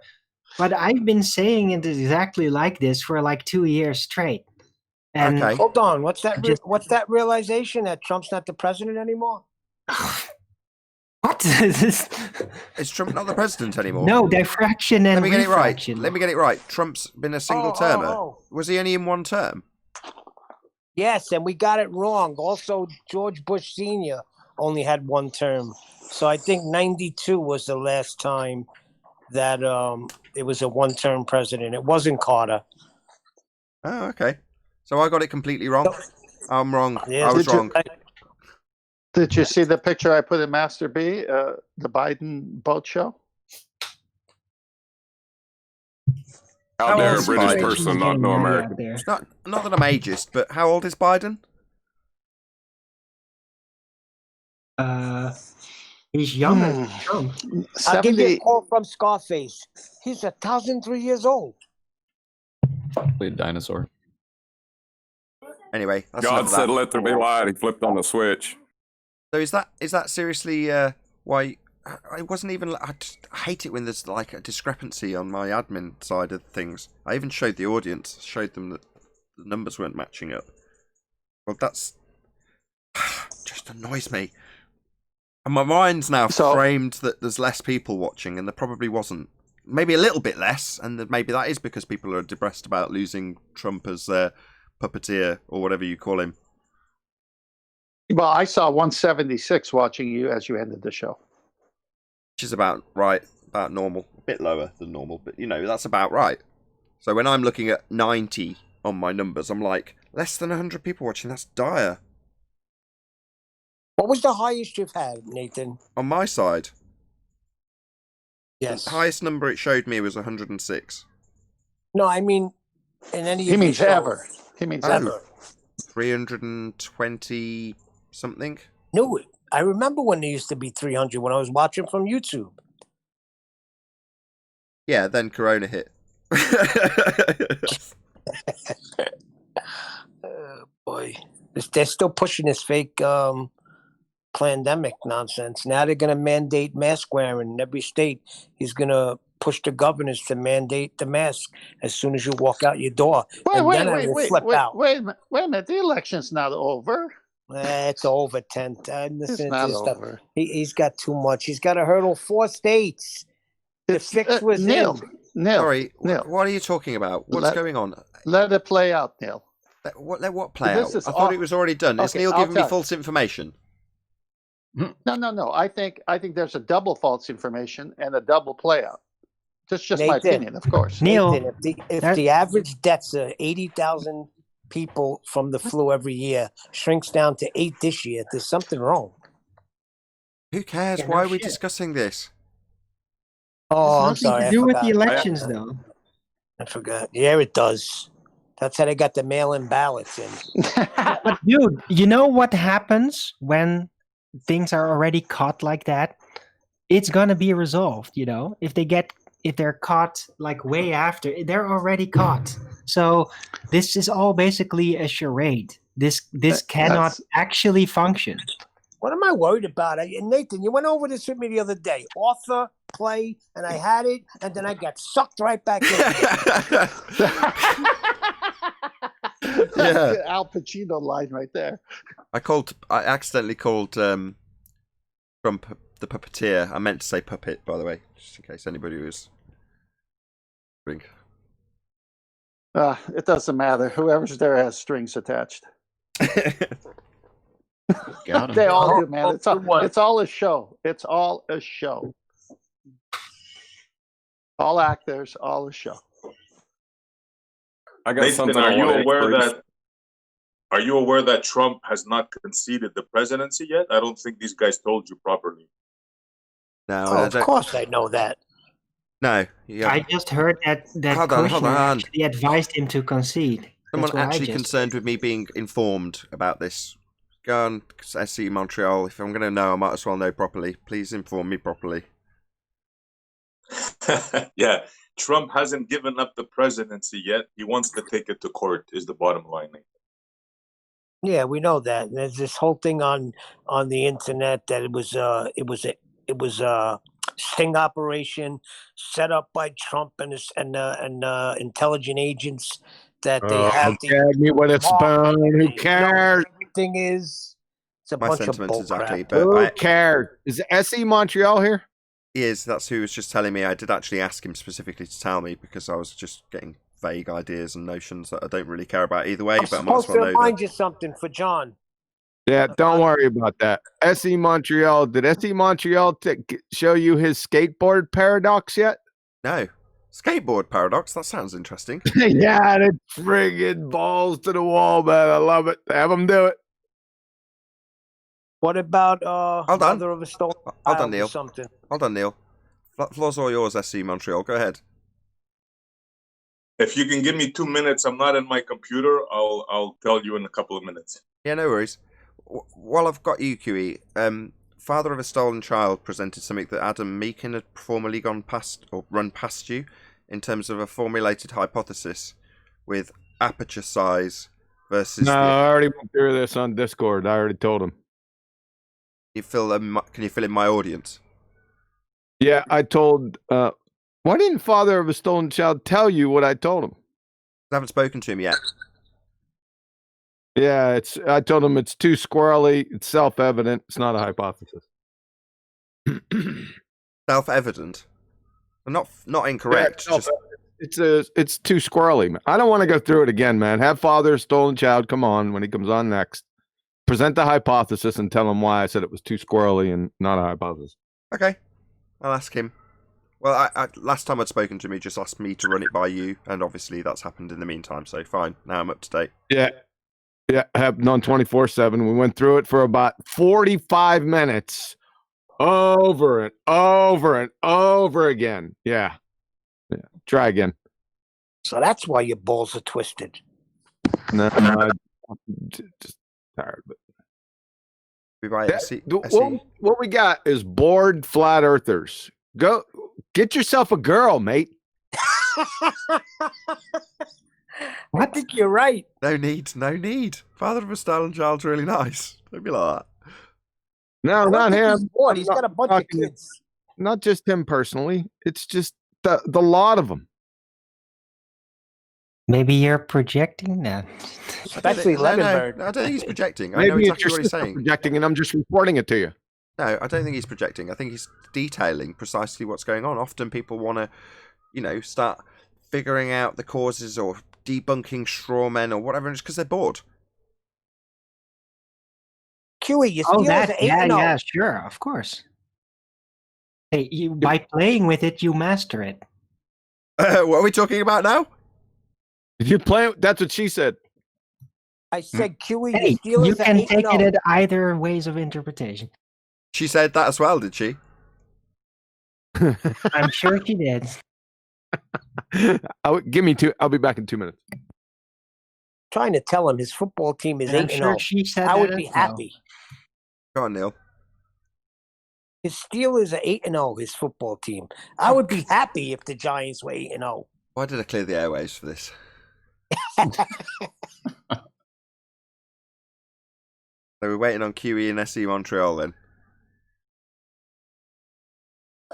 Yeah, while we're doing that, I was wanting to hop in right quick and say that Ed Freeze was right about something. What was that? What was he right about? Oh my God.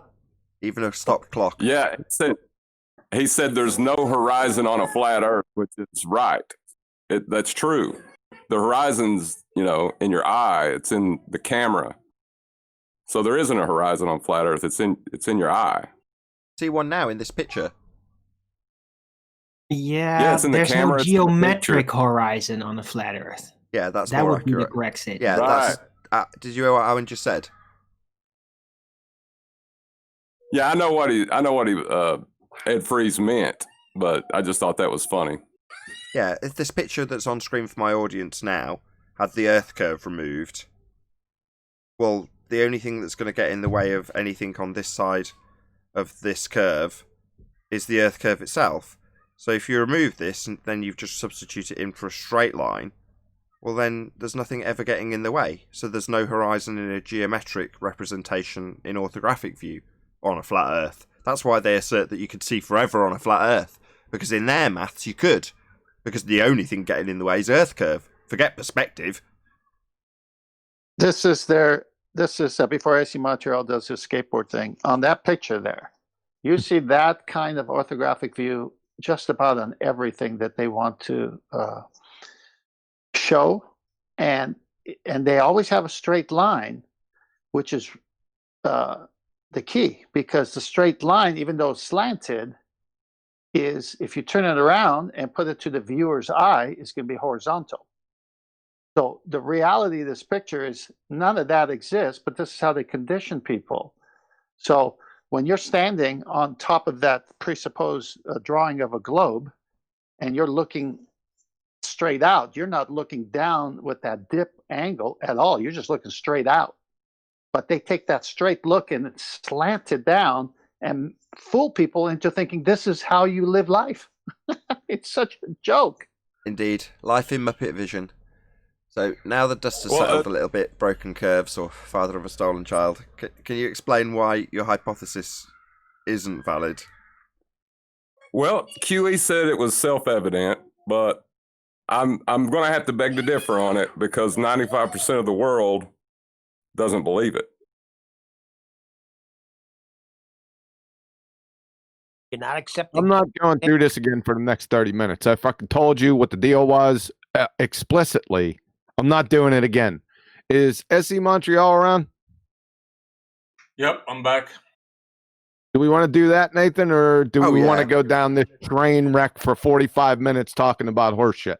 If I'm honest, I did actually want to go down the that, but you clearly seem tetchy about it, so I'm not going to force the issue. SE Montreal, are you ready? Yes, I am. Excellent. By the way, So, thank you, Broken Curves.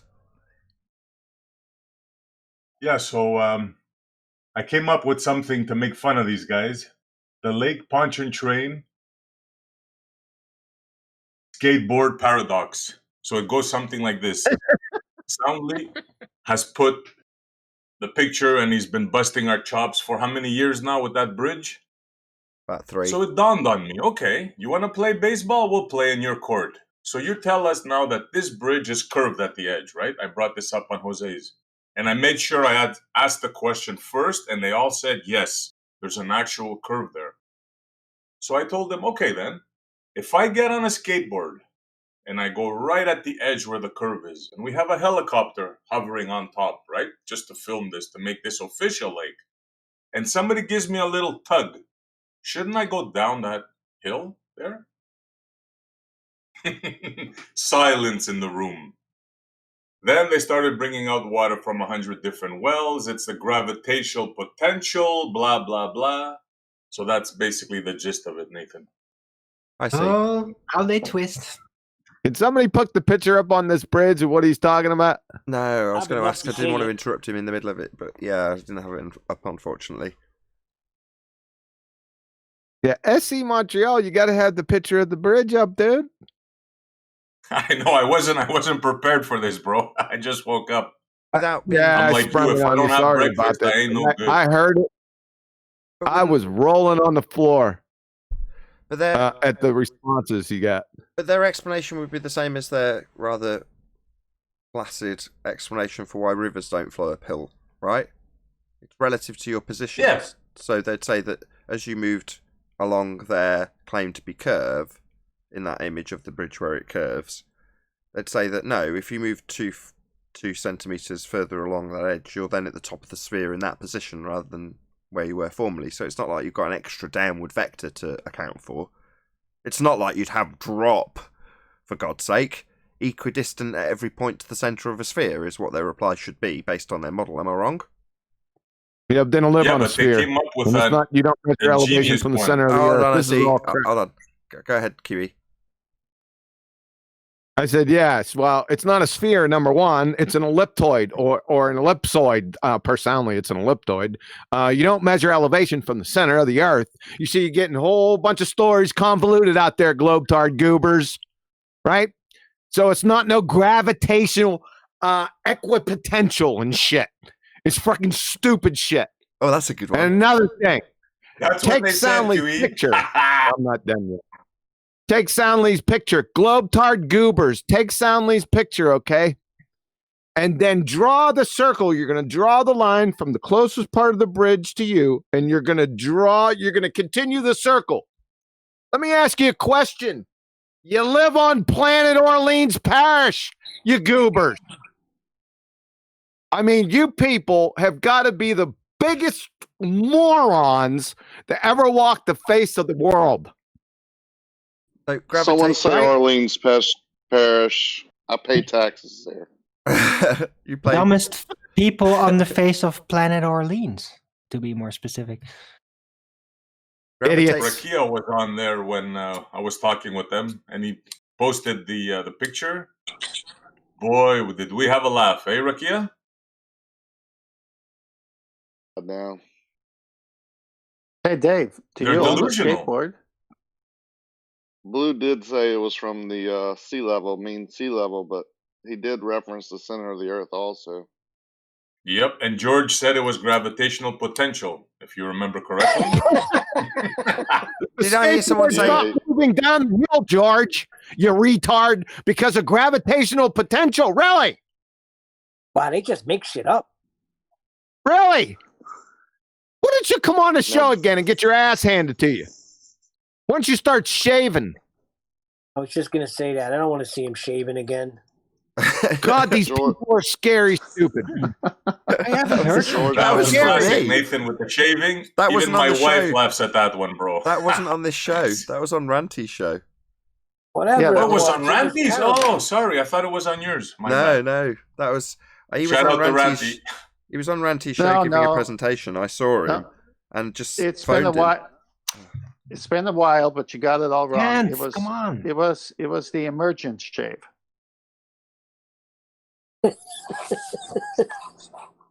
Was it an electric shaver? Yeah, he just got an electric shaver when he was up against the wall, describing the Carmen line. Yeah, yeah.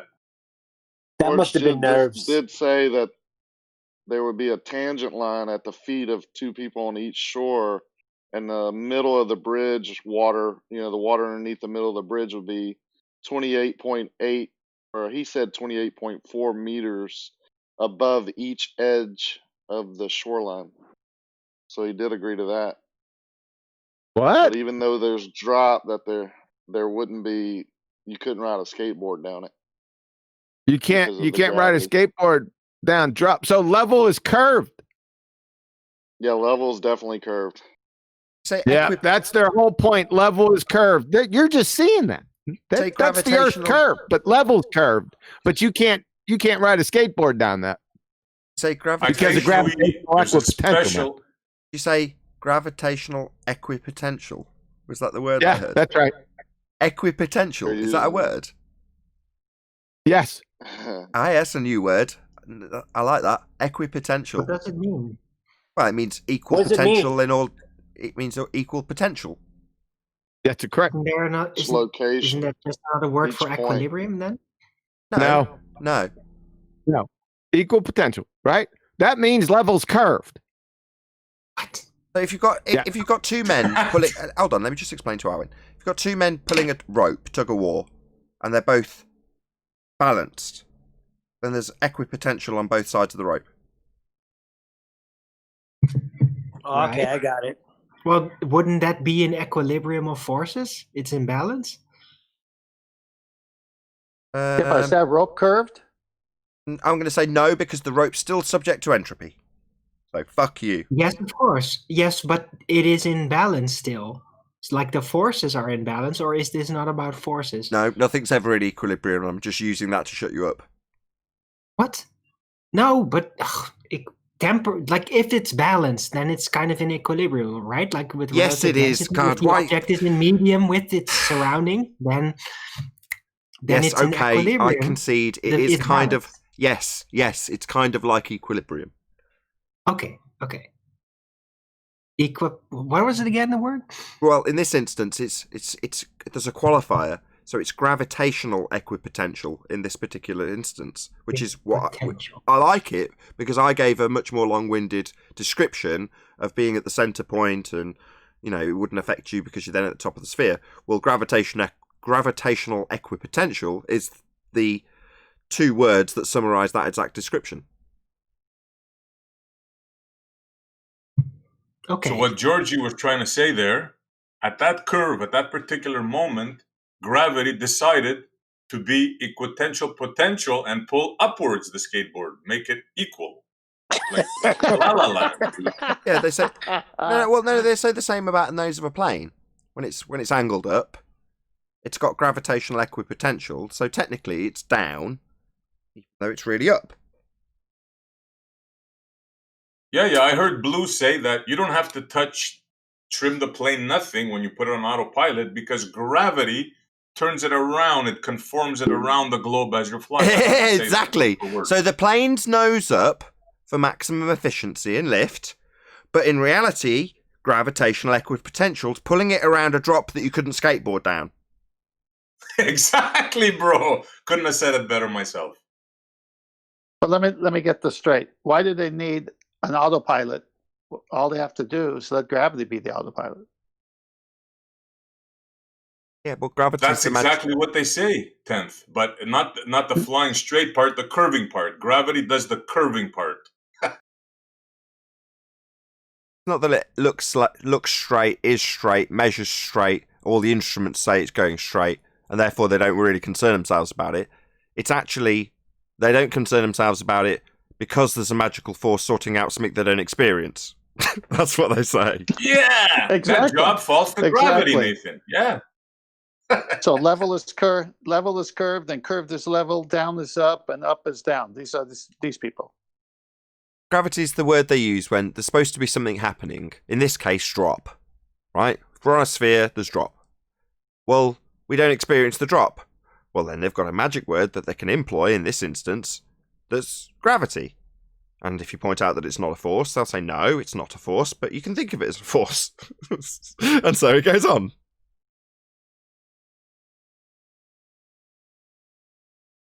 Yeah, but gravity has only one vector in their world, down to the center of a presupposed globe. Well, no, unless it needs to be up. No, I'm being serious. No, it's in the current rhetoric of gravity. It's not, is it? It's the bending of the conceptual medium of space-time. Well, in terms of if you listen to Cox's description of it, the ground being forced up. Obviously, that's relative to your specific location, but it's still being utilised in the same way our Georgia boy's now utilising it. He's saying there's going to be a force up that's counteracting that. So in this instance, he's using gravitation as an upward force, isn't he? Yes. So if the ground is moving upwards on their presupposed spherical Earth, and they've got us going around the sun, and in a full year's time, making a full rotation around that sun, how do all the stars and everything stay where they are every year, all the time, and they got books written, and it shows exactly where they're going to be? How do they know all this? I don't know, but I'm going to say gravity. God, that word is Seems good. legit.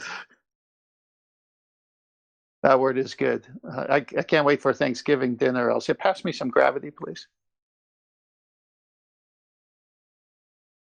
Must be Double speak at interchangeable the with highest. everything. Open is closed, stationary is... Sorry, Nathan. Actually, Arwin, you were interrupting. Go ahead. No, I was just saying it's all double speak with them. Open is closed, stationary is moving, a curve is straight. It's all double speak. Yeah, and some days I feel like we're only here for them to refine the rhetoric. So, while Arwin would be charging $6 million for this piece of information, they need to do the same thing with Coriolis effect as they've done with gravity. So they need to move it out of the actual and physical realm and move it into the conceptual realm. But they need to give it a different name, and it's kind of strapped with Coriolis now, which is unfortunate for them on their model because we don't see any drift. But by the same token, if that reference frame was a conceptual reference frame in a conceptual medium, turning underneath, I don't know how to refine this, but that's what they need. They need to do the same thing they did with gravity to move the rhetoric forward without it being a convoluted nonsense where it can be picked apart with the actual description of Coriolis, which is, like I say, on the right-hand side of Wiki. So if they moved it into a conceptual medium, like they've done with gravity, then it would be far easier to argue. At the moment, they've just got to leave both sides in confusion so that neither one can either claim it correctly on the claimant side, globe side, or debunk it correctly on the flat earth side. If everyone's wrong, who cares? But when it gets to the point like it is now where it's concisely being demolished, well, we're supposed to turn underneath. That means we're turning underneath. Because that's all the arguments really are ever about. Well, we're supposed to be turning underneath. That's Coriolis effect. That's what causes it. Well, when we point that out, they say we're not turning underneath. We wouldn't expect to. Well, that's super concise now. It's got 3 years ago, it was 2 hours, then it was an hour, then half an hour, then quarter of an hour, then 5 minutes, then 2 minutes. Now we can concisely summarize it in a couple of sentences because the argument is about them claiming we should turn underneath at 15 degrees an hour, us not, so then them telling us that we shouldn't see 15 degrees an hour drift. Well, that's pretty concise now, I would say. So at this point, if people pick up on that, we'll start to win. People will concisely summarize how we should have drift and we don't. Simple as that. And any begging the question, well, we turn with the atmosphere that comes a flat Earthers way, will just be met with no drift then.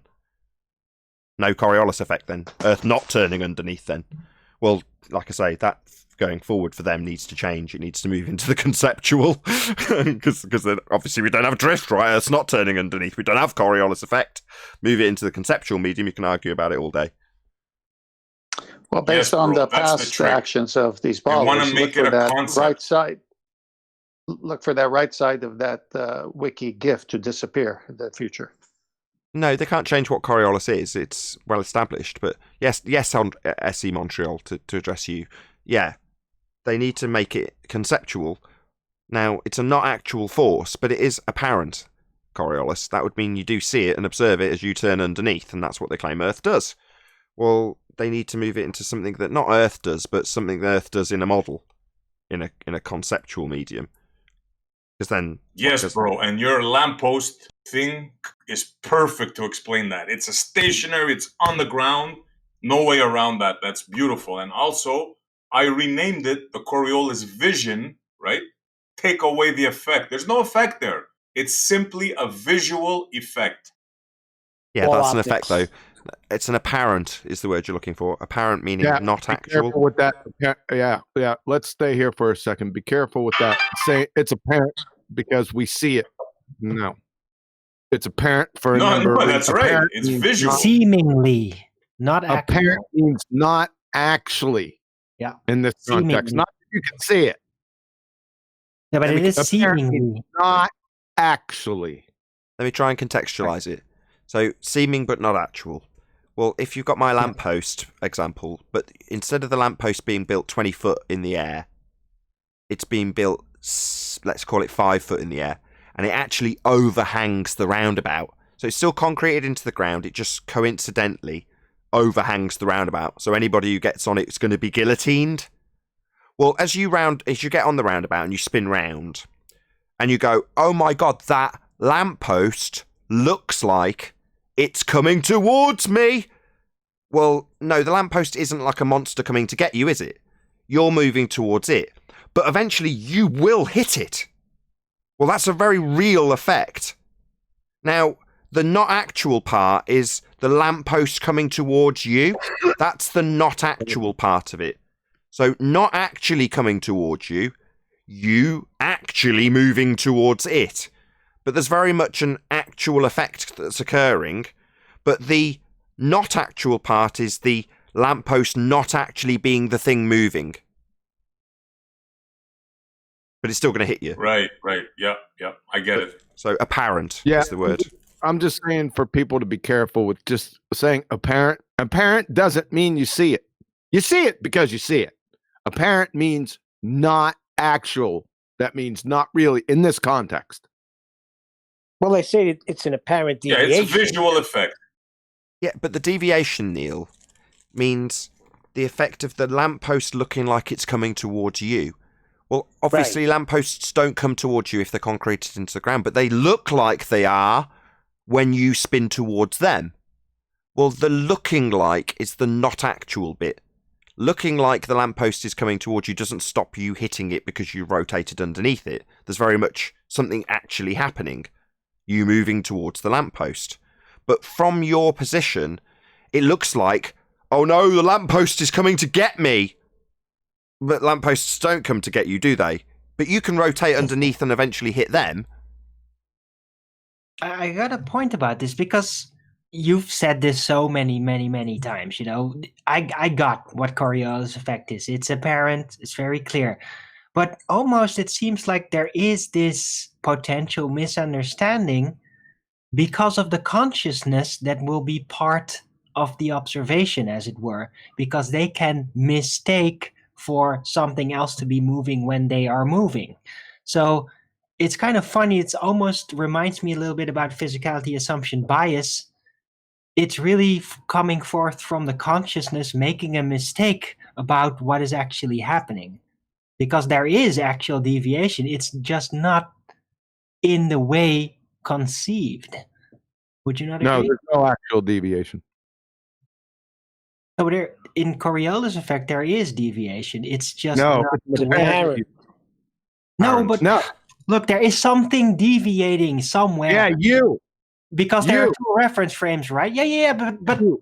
are you As not usual. something? Are you not something? No, You, the not projectile. it. That's not what we're I talking know. about. I know. Wrong emphasis on the wrong syllable. No. You're actually doing Let me bring that because clarity. I Let me bring emphasize, clarity. yes, Let me bring it clarity. is- Hello. There's 2 things that need to be paid attention to. One is the thing being observed. Now, Coriolis effect isn't going to describe any actual path of the thing being observed. That's irrelevant. What you're going to describe is what you see of it seem to do as you move underneath it.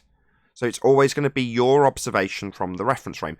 Where the confusion comes, or where the ballers deliberately, sometimes unintentionally because they've been brainwashed or conditioned to do this, they start detailing the actual path of the trajectory of the thing in the inertial reference frame. So the drone, the bullet, the ball, the plane, and its actual path, be it a straight line for the sake of argument, isn't what you're going to be describing with Coriolis. You're describing its seeming path. So you rotating towards it to eventually smack into it has got nothing to do with the thing itself travelling in a straight line or otherwise. It could be doing loop-de-loops. So I like a drone example where you've got a drone that can do a 2-foot aerobatic manoeuvre over a roundabout. So you've got a drone, it's over the top of a kid's roundabout at a playground, and the operator's getting it to do loop-de-loops just above the roundabout. And it goes loop-de-loop, loop-de-loop, loop-de-loop. You get on the roundabout, and you rotate towards it, and smack into it. Well, does it matter that the thing was doing loop-de-loops before you smacked into it? Had you have not been rotating underneath it, you'd never have the effect of, oh no, the drone's coming towards me. Well, no, the pilot isn't piloting the drone towards you. You're rotating towards it. So it's only ever going to be your description of you rotating towards it, giving you a not actual effect. But seeing it, as you're saying, Arwin, well, we see something's actually happening. Well, yeah, that's got a word. In this context, apparent. It apparently is flying towards me. Because I see it coming towards me. It apparently is flying towards me. Because you're rotating under it. Right. But what I Or want you to can say emphasize, you're because moving you're totally towards right, is that there is a Arwin. misconception from the perspective of the situation, a misplacement, a mix-up, as it were, and that is kind of the Coriolis effect. Like, yeah, from a sorry, I think I got it across what I tried to get across. Sure, but Because I'm not denying anything you're saying. No, So. I know you understand it. I get it. But I just want to summarize it. It's the difference between the observation and the projectile. The projectile and its actual motion is nothing to do with Coriolis. Your observation from a spinning frame of reference is Coriolis. That's the distinction. Yeah, exactly. So that makes it really all about perception. A dislocation of the perception of what is actually transpiring. And that is the influence of the Coriolis effect. That's where the apparent deviation and all that comes in, the not actual. See? It's just, yeah. Can I say one thing that on this? object, one of the conditions for that object that's leaving the rotating reference frame is that it's going straight. Not that it has the ability to turn, or it's got motors on it, or it's got wingy dingies on it. That object conditionally is moving straight. Do you get this, globe dart goobers? But you can It has also a just do it with a path. standing still object, like a hovering drone, that may seem to then over a roundabout hover circles above you, but it's actually you underneath moving in the circles. Correct. I think we have to move back to level is not curved. Let's go back No, to just before we do, fundamentals. hold on. SE Montreal wanted to add something. Go ahead, SE Montreal. Good. Well, basically what QE said, we have to remember that when something is spinning and you let it go, it travels in a straight line and it appears to the mover. In other words, if you're not moving, there's no Coriolis. Exactly. Mm-hmm. Right, because it's not being gripped by the centripetal orientation and everything anymore. Go ahead, Rocky. So it just I have a- continues in a straight path. Yesterday I brought up when we were talking about this, I brought up the Foucault's pendulum. And, when we talk about ballistics, if the Earth was rotating, so we're begging the question, but, they say it would only deviate if you shot a ballistic north and south, it would deviate, right? Because the Earth is creating this effect on it. But when you shoot one east or west, it only would move up or down in relation. And it's not because of the Coriolis, it's because of the other effect that they named. The effect of the Earth rotating underneath it. Right. Well, why would the Foucault pendulum deviate when it's spinning, when it's rotating back and forth in its path east to west? They claim Earth Right. rotates underneath. Why would it deviate at all? Yeah, I see where you're going with this, Dave. That's pretty funny. They brought up all kind of stuff after that. I'm pretty sure when I looked into it, this is going back 4 years. But they do. I'm pretty sure. Is that you, Neil? I'm pretty sure they do actually disclaim that. So they said there's certain latitudes where it doesn't work for that reason. Neil. So they do disclaim that about the pendulum, but the main factor, and I get where you're going. You're saying, well, if there's no deflection to be observed, i.e., it's got a straight path, but there's no moving off it because you're rotating at a different degree to the point of movement to see it seem to curve, i.e., if it's just travelling west on the equator, for example, well, what's deviating? It's not moving left or right in its rotational path underneath, as they claim. Well, no. So you don't see a curved path. But you do still have Earth rotating underneath the plane to give anyone else, as they move north, the curved path that appears to be motioned. But that would shorten the flight time. So if you're travelling from Charlotte, North Carolina to LA, west, you've got Earth turning underneath, giving you an hour and a half flight time. So while it might not give you a curved path in that scenario, it would definitely shorten the flight time. Exactly. Yeah, some kind of start to agree with that, and then most of them just go really quiet when you get to that point. Like there's nothing they can really say because they're using it to create the deviation. So the Earth is coming at you, it's going to make the ballistic go up or down, whichever way you shoot it, east or west. But exactly. Then in a plane that has a path, just like a ballistic bullet would, east or west, the flight times would be different, and they don't want to agree with that at all. Yeah, they want to be able to assert that moving north, you'd see from the ground the plane seem to curve, but then they'll quickly move on to how the plane will correct for it because it's got an engine. It's like, well, no, what are they correcting for? As we've just discussed for about 20 minutes. Not actual deflection observed from the ground because you're turning underneath it. The plane doesn't have to worry about that. What it would have to worry about is Earth turning underneath it. Not you observing it seem to curve from the ground, which is Coriolis effect. There are no Coriolis detectors on a plane. It's a nonsense assertion because you can only observe it from the ground. So you don't get people in planes getting radio communication saying, please correct the path the guy from the ground sees you seeming to take. He thinks you're curving. No, that's never going to happen. Yeah. But they would have to account for the fact that the Earth's coming towards them if they're travelling west. Well, then that would shorten flight times.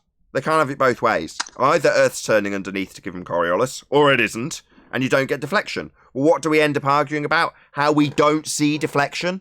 So obviously Earth isn't turning underneath. And that's the proof that they've got for proof of Earth turning. So we haven't got proof Earth's turning. Earth's not turning. Just that simple. The only thing giving us 15 degrees an hour of anything is the sun. The motion of that is giving us 15 degrees. So it's moving, as is blatantly obvious. Watch it move. You're not. Or we'd be turning underneath stuff not attached. That would be Coriolis. That's what they claim we have. We just don't see the effect. Also north. talked about hurricanes. Go ahead, of course. Keely. Yeah, you make it real funny and you force them into that plane flight example, and then you force them into conservation of momentum, and then you finally get to the planes flying backwards. That's how you work it. The north-south. Yeah. The north-south argument they give is stupid because a bullet goes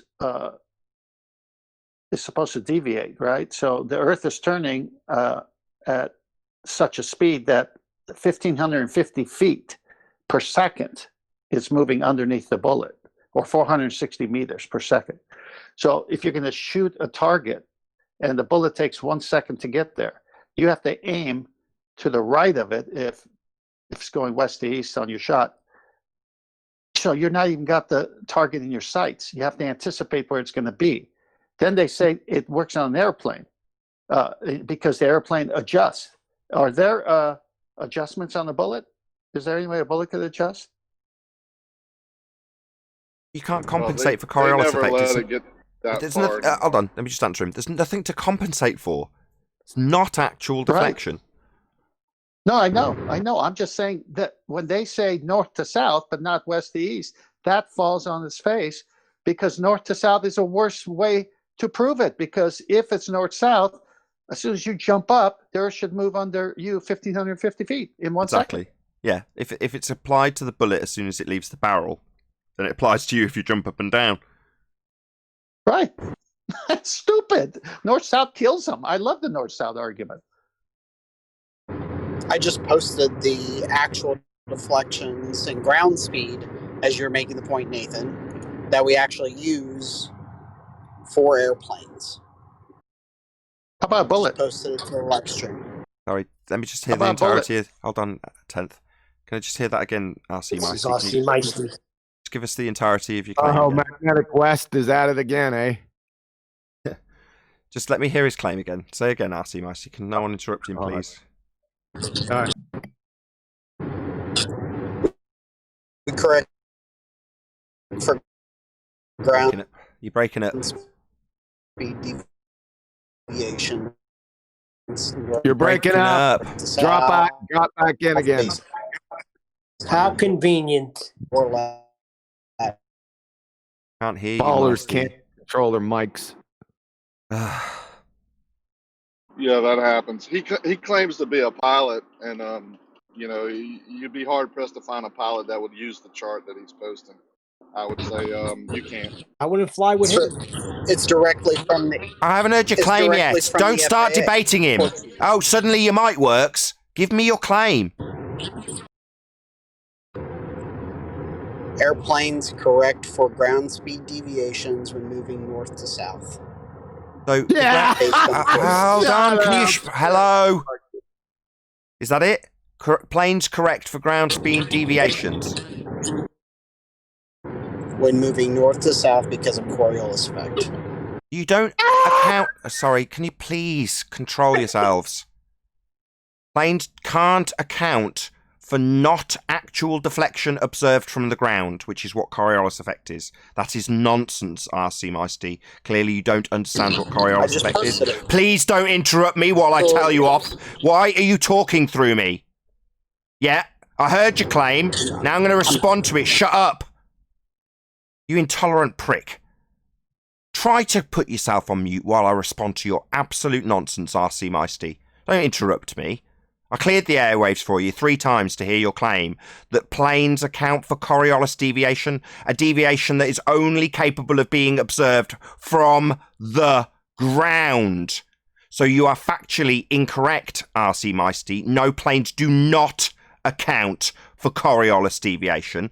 Do you in fact mean, hate to have to globe correct, that the plane accounts for Earth turning underneath it? I said that they account for ground speed deviations. And are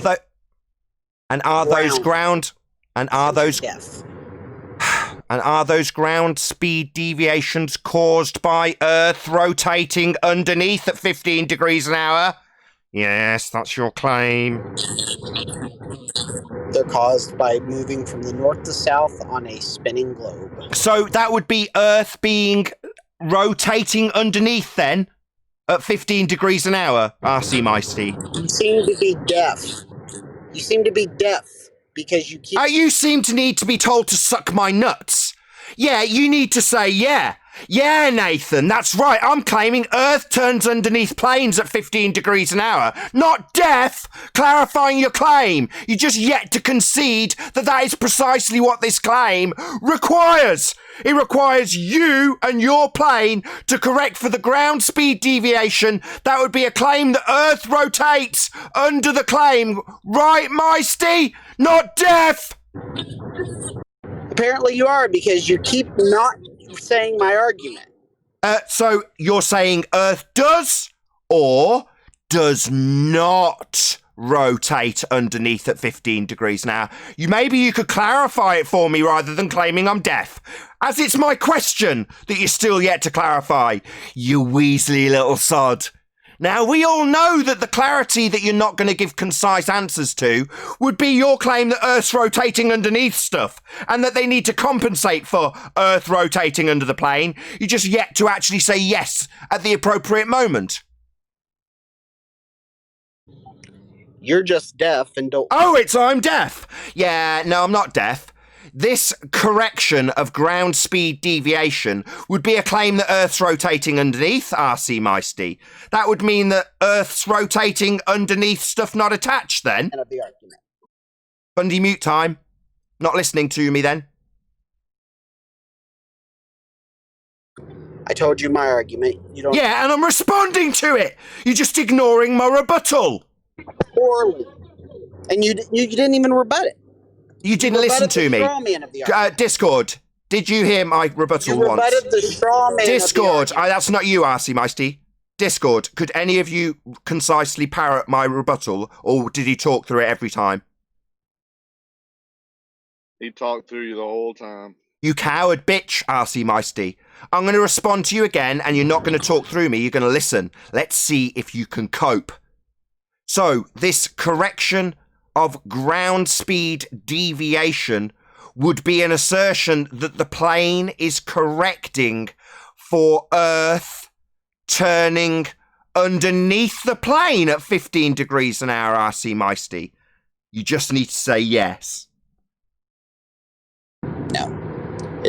Correcting for movement. So no, I don't need a repetition of your claim again, RC Meisty. So that's a no. So RC Meisty's now saying Earth doesn't turn underneath at 15 degrees an hour then? Earth is turning, you are moving... Sorry, so Earth doesn't turn underneath at 15 degrees an hour then? You said no. No, it doesn't Earth turn. is turning, you are moving on the turning object. No, it doesn't turn underneath you at 15 degrees an hour. Well, then there's no Coriolis deflection. You need Earth to be turning underneath as a separate, non-inertial spinning reference frame for there to be Coriolis deflection. That's what Coriolis deflection is. So Rumpus has just debunked the claim that we have Coriolis deflection. He says that Earth is not turning underneath. Yep. It doesn't turn underneath, no. I said the Earth rotates. There's nothing about underneath. Yeah. Well, that's what Coriolis effect is, you moron. That's what you need for there to be Coriolis effect. You need Earth to rotate underneath stuff like footballs. No, you don't. Oh, really? Well, Neil deGrasse Tyson seems to disagree with you two muting fundies. He says that Earth rotated underneath a football. You move on a rotating Why am I being fundy muted by two cowards? Coriolis. Why am I being fundy muted by two cowards? So I'll try and repeat my assertion again, as Rumpus has said no, it doesn't. Two cowards! Who's getting removed? RC Meisty or Rumpus? Choose.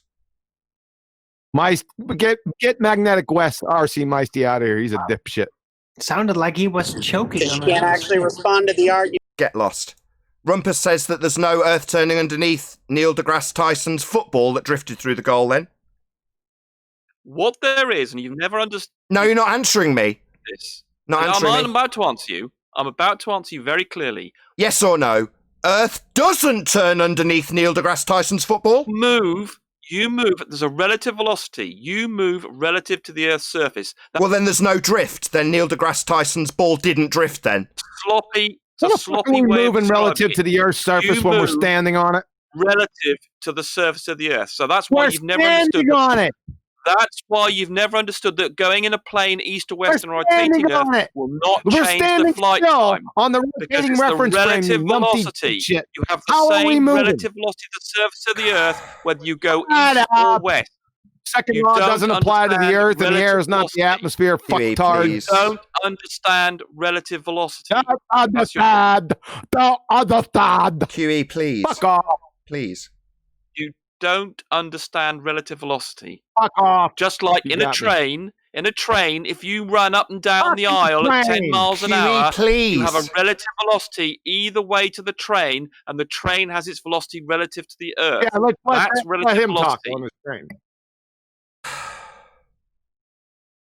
So it seems you don't So understand you what could- Coriolis deflection is. That's the second reference frame turning underneath stuff, Rumpus. No, there's not a second reference frame required. All you need is a velocity with respect to the non-inertial reference frame. That's something else you don't understand. Oh, when the non-inertial reference frame would be turning underneath in Coriolis There's effect. no turning underneath, Nathan. You have a relative motion relative to it. Yeah. And Earth You isn't don't- turning. So every Earth time you isn't use turning the underneath. phrase turning underneath, you don't know what you're talking about. So Neil deGrasse Tyson's ball, please stop interrupting us. Neil deGrasse Tyson didn't have Earth turning underneath the football then? You have a relative velocity of the ball to the surface of the Earth. Turning underneath is a sloppy colloquial term that no one in science or physics uses. Neil deGrasse You don't know Tyson science asserted, physics. please. Neil deGrasse Tyson asserts that the ball took an apparent deflection because Earth turned underneath at 15 degrees an hour. And you're Yeah, saying just that stop. doesn't... Well, Neil it deGrasse seems you're Tyson- cowardly interrupting me. What a coward. It obviously is a loss for the globe because you're saying Earth doesn't turn underneath. And when I ask you now for the fourth time why Neil deGrasse Tyson asserts that from the stand you see an apparent deflection because Earth does turn underneath the ball according to him, and you're saying it doesn't. It's a sloppy... Correct. Yeah, it's the third time you've said it's sloppy. Well, no, it's just Coriolis effect, which you clearly don't understand. Like you. You see, you're over-talking me now. You're not letting me answer, are you? You suck on my nuts. I'll do exactly as I choose. You're saying Earth doesn't turn underneath, that's a sloppy description. Neil deGrasse Tyson says Earth turns underneath a football because it's left a non-inertial spinning reference frame, and you're observing it seem to drift through the goal. Now, if Earth turns underneath a football, then Earth turns underneath a drone, hot air balloon, anything that's not attached. You don't like people telling you what's right, do you? You don't let them speak. Right, here we go. It's a You sloppy go ahead. sort Go of ahead. colloquial Stop being a term. coward and stop It's a obfuscating. Just sloppy go ahead. colloquial term. Stop The way obfuscating to and just define carry it on. properly- You've got permission. the way Carry to on. define it Carry on. properly You feel is free. to Carry say on. I won't relative interrupt you. velocity You're just with respect obfuscating to the question. surface of the Answer Earth. the actual Just question. like You're if not you're answering. running up and down a You're not train, answering the you have a question. relative You're not velocity. answering the You don't question. talk about a train You're not answering the moving question, you underneath coward. someone, do You we? coward. You're We not answering don't the talk question. about a train moving. Yeah, you're not answering the question because obviously Earth isn't turning underneath. Otherwise, you'd answer my question about Neil deGrasse Tyson and his ball. You're a complete coward. So you're not answering the question. You're just moving the subject onto something else. You're a complete coward and you've lost. Earth isn't turning underneath anything. There is no 15 degrees an hour deviation. Earth is not turning. The value of the force is mathematically. Oh, it's not a force. You're a stupid idiot. It's an apparent deflection. It's not a force. Coriolis isn't force. You're a stupid idiot. You don't understand any of this stuff. How it's mathematically and correctly defined. Relative velocity with respect to the surface of the Earth will give you a Coriolis effect. A Coriolis effect is a non-inertial spinning reference frame. My God. Oh, yeah, hold on a second. Nathan, ask him if the Earth rotates underneath the pendulum. Does Earth rotate underneath the Foucault pendulum? No. Well, then why is it deflecting? Why is it deflecting then? Because there is a relative velocity of the pendulum with respect to the Earth. I mean, if it was continuously moving underneath the pendulum, then the pendulum and the Earth would part company, but they don't. The pendulum has a relative motion relative to the surface of the Earth that changes, and if you look up the equation for the... Oh, you don't understand how a pendulum works, you stupid idiot. Pendulums just swing back and forth. Do you not understand how a pendulum works, you idiot? It's determined by the... Do you not understand how a pendulum works, you complete moron? Determined by the relative... You're ignoring me. What a coward bitch. You don't understand how a pendulum works. You stupid moron. If you look up... You stuttering bitch. You don't understand how a pendulum works. Clearly, you don't understand what a pendulum does. The pendulum relative to the surface of the Earth. That's how it's defined. And if you knew that, you would then Relative to the understand motion of the Earth. You mix up Coriolis with relative velocity. No, I don't. Relative to the relative motion of the Earth. Yeah, Earth doesn't have any relative motion. If there was, we'd see Coriolis effect. Things would drift apart at 15 degrees an hour if there was relative motion of the Earth, Rumpus. But you don't understand what a pendulum does. Oh, I do. I know all the equations, man. I bet you don't know any of them. Does it swing back and forth, or does it swing round and round?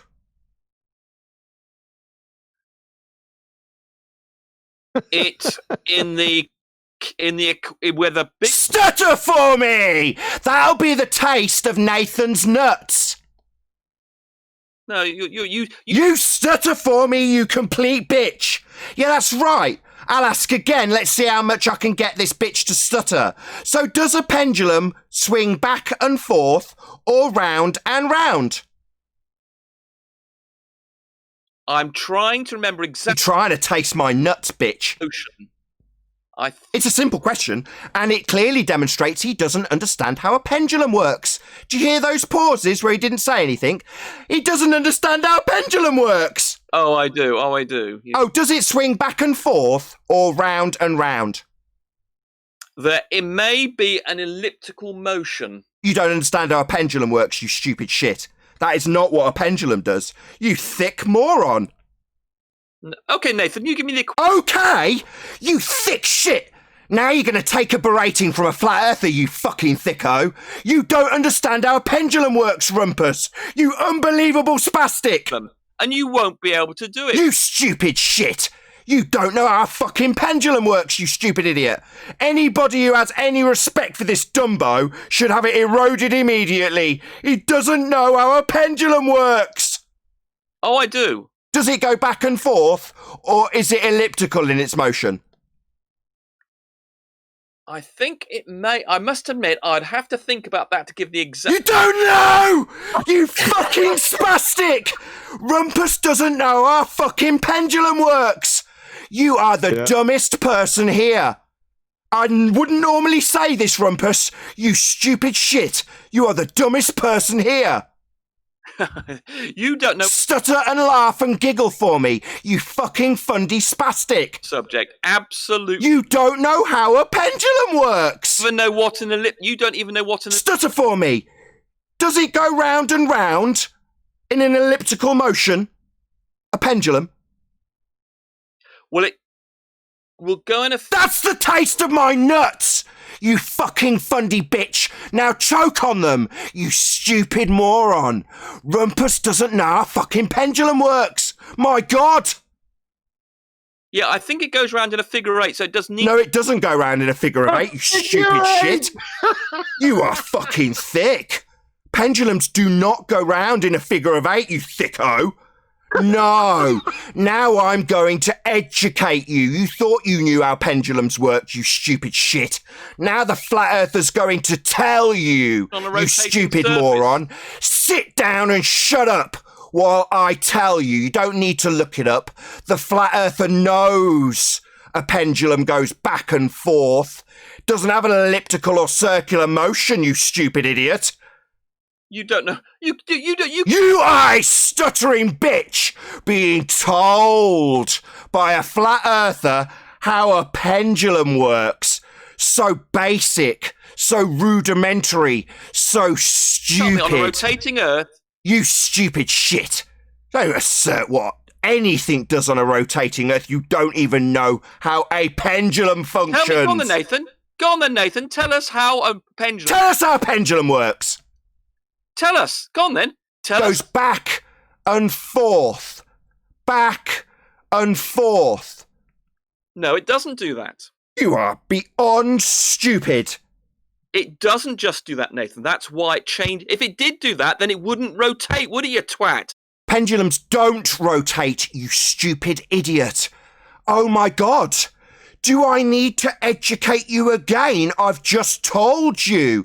I think you need to go away and look up what a pendulum does. Video, a does. focal pendulum, and you'll see it doesn't just go back and forth, Nathan. Oh, why would that be? Would that be because pendulums move in an elliptical orbit, Rumpus? Go and look at a focal pendulum. Focal pendulum is asserted to have Earth turning underneath it at 15 degrees an hour. Something you denied at the beginning of this conversation, have later gone on to demonstrate stupidity by claiming that they have an elliptical motion. and you're having to be corrected about what pendulums Nathan, actually we've got do. video evidence. Why do you keep fundy muting me every time I educate you on what a pendulum actually does? We've got video evidence that contradicts what you just said. A pendulum. You mean when they get a push? When they get a push to the side? Owen, so then please, because of that push, they start to make that let me berate him. No, Rumpus. No. Pendulums do not have elliptical orbits. The reason the Foucault pendulum is claimed to have apparent deviation is because it's claimed, incorrectly, the Earth is turning underneath, something which you denied. It's simultaneously claimed by Neil deGrasse Tyson, something you also denied. And your justification for this denial of the globe Earth rhetoric, which you are now denying, is that you think pendulums have elliptical motion. That makes you, at a fundamental level, stupid. All seeing videos that you are completely and utterly wrong. What? About Really, a pendulum? Does the Earth rotate underneath the pendulum? Please. No, Rumpus, I'm not Hold on a second. wrong. Look, let's just kill it right here. Does the Earth rotate underneath the pendulum? Yes or no? More stupid than you on this panel, but you're certainly down there. All he's doing Does is the ad Earth homming me. rotate underneath Let's get this straight for the audience, right? While everyone else tries to get a taste of him. Rumpus has just tasted my nuts. Because he's declaring that pendulums have an elliptical motion. Now, pendulums, one of their inherent properties is that they swing in a straight line back and forth. That's the useful property of a pendulum that's being utilised to claim Earth turns underneath to cause apparent deflection. Now, that claim gives Earth a rotation underneath. Now, we don't observe this, and that is precisely why Rumpus has come here to deny Earth rotating underneath and simultaneously claim pendulums have elliptical motion. Now, that makes the globehead fundy thick and being educated by me, a flat earther. Pendulums do not have elliptical motion. It's only apparent in Foucault's pendulum because it's claimed Earth turns underneath, something that Rumpus here at trench level needs to deny at all costs, at the expense of his own humility. That would be to claim that a pendulum moves in a circular motion. He doesn't care that he looks stupid because he needs to leave the audience with a confusing outlook that perhaps pendulums swing round and round rather than back and forth. They don't. Rumpus is just stupid. And I'm more than continually happy to educate this thicko in how he denies his own rhetoric to get around the fact we don't see Earth turning underneath anything ever. It follows an ellipse, Nathan, as I said, and it moves relative to the surface of the Earth. Look at the animation that Xanix got up, and you'll see that I'm right, as I was said, and that you know nothing about this. Okay, let me ask you a direct question then. If I'm wrong, you won't be a coward and interrupt every word. So, well, you've been interrupted. You barely let me speak, so why can't I get a go? You've been over-talking me constantly. I've not been allowed to get barely a sentence out. And if you... So I'm not going to get a chance to ask you a direct question in response to your assertion. You are indeed a coward. So I'll make it for my audience with you continually fundy muting me like the coward that you are, because that's what you are. You know that everything I say from this point on will be a demolition of your religious fundamentalist beliefs, so you're going to interrupt every word of it. I don't mind. I'll still ask my question and then just point out that you're not allowing the question to be heard, so you don't have to answer it. Do pendulums swing back and forth or round and round? He was an idiot every single... No, it's just continual fundy muting and ad homming through my question. I'll see how many times I have to ask my question. Do pendulums, not specifically Foucault's pendulum, but any pendulum, swing back and forth or round and round? Again, it must be, I must be your nightmare, Nathan. I imagine... Yeah, ad hom again. Response to my question, which I'll ask again. Do pendulums swing back and forth or round and round? On and on about Coriolis force. You don't know what it is. You don't know what causes it. It's another ad hom. Let's try again. I'll point out for my audience this time that if he answers correctly, and you only need to look this up as an audience member, pendulums swing back and forth. Think of a clock with its pendulum swinging back and forth. Now, does it have a gyroscopic motion? That clock pendulum? No, its inherent property is it swings back and forth. Now, that inherent property is utilised to claim Earth turns underneath. That's why it seems to drift. Now he's saying, no, pendulums just naturally have a gyroscopic motion. No, they don't. But he's more than happy to humiliate himself at the cost of the trench rhetoric, which is in defence of us not seeing 15 degrees an hour drift. So he's going to assert Earth doesn't turn underneath continually. When I ask him if a pendulum moves straight, he'd rather argue and fundy mute that, and then moan about how he hasn't got a chance to speak, even though I've asked him this question over and over again. He's never going to answer. He's already had the point where he stuttered and stammered around the fact that, no, pendulums definitely move straight, but he needed a few seconds to process what the best line of attack in this was. And he's decided, keeping arguing about whether straight or circular pendulums, that would be the best argument, because they'd never get to the conclusion where he's saying Earth doesn't turn underneath, to give Coriolis. You love the fact you're a science denier. You like to indulge your wish. Yeah, another ad hom. Yeah, another ad hom. Constant ad hom fundy muting going on in Discord. Not listening to anything now. Because he couldn't possibly respond to anything I've got to say at this point. I've got an absolute cast iron Arwin interrupting me, where I say the rhetoric is Earth turning underneath. Neil deGrasse Tyson said it. Pendulum's supposed to be showing it. You're denying it. Well, better fundy mute that the whole time, right? Call me a coward non-stop, because that's the only thing he's got left in his arsenal. Because responding to anything from me is going to result in the same thing as me asking if a pendulum swings straight. Him saying you'd have to look it up. What a thicko. Ethan, tell us whether you're stupid or whether you're a... Another ad hom? Yep. Nathan, I got a message for you on Skype. Oh my God. Nathan, it's on screen. I'm sharing my screen, the definition. It's right there. Okay. You stupid or a deceiver? We want to know. Yeah, just a constant string of ad homs and fundy muting coming from you, Rumpus. I've asked you multiple times about what a pendulum does. You said you'd have to look it up, and all you've done is attack me on my stupidity, despite the fact that you've said you'd have to look up what a pendulum does, making you thick as shit, and not in any position to be telling me about how clever or stupid I am, given that you don't know how a fucking pendulum works, you thick shit. Because, I mean, every time I expose you, you must think, You stutter for me, yeah. When I point out that you don't know what a fucking pendulum does, you start stuttering. Or does your Dunning-Kruger insulate? Yeah, that's Dunning-Kruger is another insult. Ad hom. Yeah, you don't know what a fucking pendulum does, you thick shit. Of Dunning-Kruger. Yeah, another ad hom. You don't know what a pendulum does, you thick shit. Do you think if we had a Dunning-Kruger vaccination, Nathan? Yeah, third time in a row, same exact ad hom. You don't know what a pendulum does, making you a thick shit. Would you Would you ever stutter around the fact that you're not going to address you don't know what a fucking pendulum does, you thick shit? To know whether or not you would take a vaccination for Dunning-Kruger. Yeah, now we're on to a different segue, away from you not knowing what a fucking pendulum does, you thick shit. Oh, if you looked at the animation that Zanik put up, you'd see that you're wrong and I'm right. There Do you go. You're an pendulums idiot. You're a move moron. straight? Do pendulums move straight? Look at the animation. Did you look at the That's animation? that's not answering me, is it? You fucking coward. Yeah, you don't know what a pendulum does. That's why you're not answering me. Maybe you need to go and look it up as I teabag you with my salty nuts, a flat earther educating you, you Tavistock Institute prick. Yeah, I'll tell you. Yeah, they move straight, you thick shit. I'm a flat earther and I know what a fucking pendulum does. You don't. You're thick. Come on, Nathan. Did you look at the animation that Zanik put up, which shows I'm right and you're wrong? And does it show the pendulums move straight, or do you still think they move in a circular motion because you're a thick shit? Or as you claimed, it shows that you're wrong. It shows that you're wrong. Wrong about what? Do pendulums move straight? Did you see the animation? That's a question for me after a short pause. So he definitely heard that, audience, but he didn't respond. Because he's stupid. You interrupted me. You keep on... Yeah, now he's telling me how I'm interrupting him. Yeah, your tactics are really glaring, Rumpus, but you still don't know how a pendulum works, you thick shit. Zanik, put up, yes or no? You still don't know how a pendulum works, you thick shit. Yes! Stutter for me! You twat. And it shows... Yeah, now call me a twat. Yeah, stutter for me and call me a twat while I say it over and over again, you thick fuck. You know how a pendulum works, you stupid idiot. The animation is up now, showing you how a pendulum works, and it shows that I'm right and you're wrong.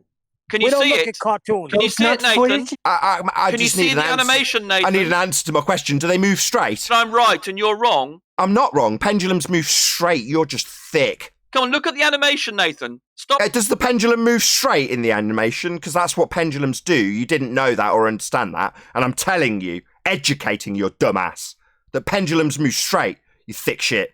Dunning-Kruger. Try and put the Dunning-Kruger. Dunning-Kruger isn't being followed by you describing how I'm Dunning-Kruger, but I'm describing how you don't know how a pendulum works. Some sort of vaccination. Yeah, now we're on to vaccinations. Third time in a row. Same segue. Have you only got 3 tricks in your arsenal, my friend? Look at the information in third recycle. That's now the 4th recycle of the same 3 attacks. You don't know how a pendulum works. See how I'm right and that you're wrong, and Does it all move your straight? confidence is only inspired by Dunning-Kruger. Does it move straight? You're a science-denying twat. Does Come on, pendulums look at move the straight? animation. Do Come on, look at pendulums the move animation straight? and claim you're still correct. Do pendulums move Look at straight? the animation and then still claim you're correct. Do pendulums move straight? Absorb yourself with Dunning-Kruger Will you effect. ever let me ask this question, or is it constant obfuscation? Do pendulums move straight? No, they don't. Look at what you look at. Look at the animation now. It doesn't. Sorry, pendulums don't move straight, Rumpus. You're thick. Another level of stupid. I don't mind educating you, Rumpus. You are thick. Really stupid. Pendulums move straight, thicko. Dunning-Kruger here. No, not Dunning-Kruger. I'm right and you're wrong. You are thick. Pendulums move straight, retard. A moron. So any of your followers, anybody listening to this? So now you're attacking my audience. No, I'll more than happily sit here very confident and relaxed while I repeatedly tell Rumpus that he's thick and doesn't know how a pendulum works, making him stupid. He's a science denier. Now it's on to science denier, so that's the 4th thing in your arsenal. Not a description of how I've denied science in the last 30 seconds, but I am describing how Rumpus doesn't know how a pendulum works. They move straight, you thicko. This moron. Yeah, calling me a moron isn't addressing the pendulums move straight, you thick shit. Look at this. The evidence is on screen, and he's wrong, and he's still and it's persisting not a with it. figure He eight. doesn't It's not a understand figure the eight. simple diagram. He doesn't understand the simple diagram animation we've conceived. Even your diagram, The animation. it's not a Look at the figure eight. animation on screen in the We have, and it goes back and forth. It doesn't do a figure relative eight. to the dickhead. Earth, not relative to the Oh, you're Earth. gonna fundy mute him as well. Hey, coward, you're gonna fundy mute him too. Hey, Rumpus, someone's addressing you, fundy mute coward. It shows it rotating, Coward, I'm gonna mute so the you. I'm sick of diagram does this. as well. Sick of it. Guy addressing him. Do you want to try again, or is he gonna fundy mute you continually? Go on then, speak. What's the question? What was the statement? You stopped now. The motion relative to the surface. Oh, so you're not going to shut up? Back and forth. So you're a coward? Well, he didn't. Going to mute him? No, Fuck I off. waited for him. Get out. Get out. You're a coward. You didn't give him a chance to get off mute. You asked if he was going to talk, interrupting the airwaves, then started talking when he had an opportunity. He asked you if they travelled straight. He described your example with the pendulum moving straight because that's what pendulums do. Something you denied because you're stupid. Now you can put yourself on server deafen. I don't care that only the audience hears this, Rumpus. Yet they heard what happened. It doesn't take much for them to look up what pendulums do. They don't go round and round, thicko. But you're more than happy to make yourself look stupid to claim that, to get around the fact that Earth isn't turning underneath. Something you came in and claimed. That means no Coriolis.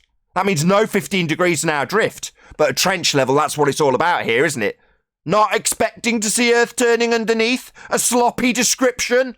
No, that's just your claim that doesn't happen. He's now put his fingers in his ears. Nathan? Go ahead, Arwin. Yeah.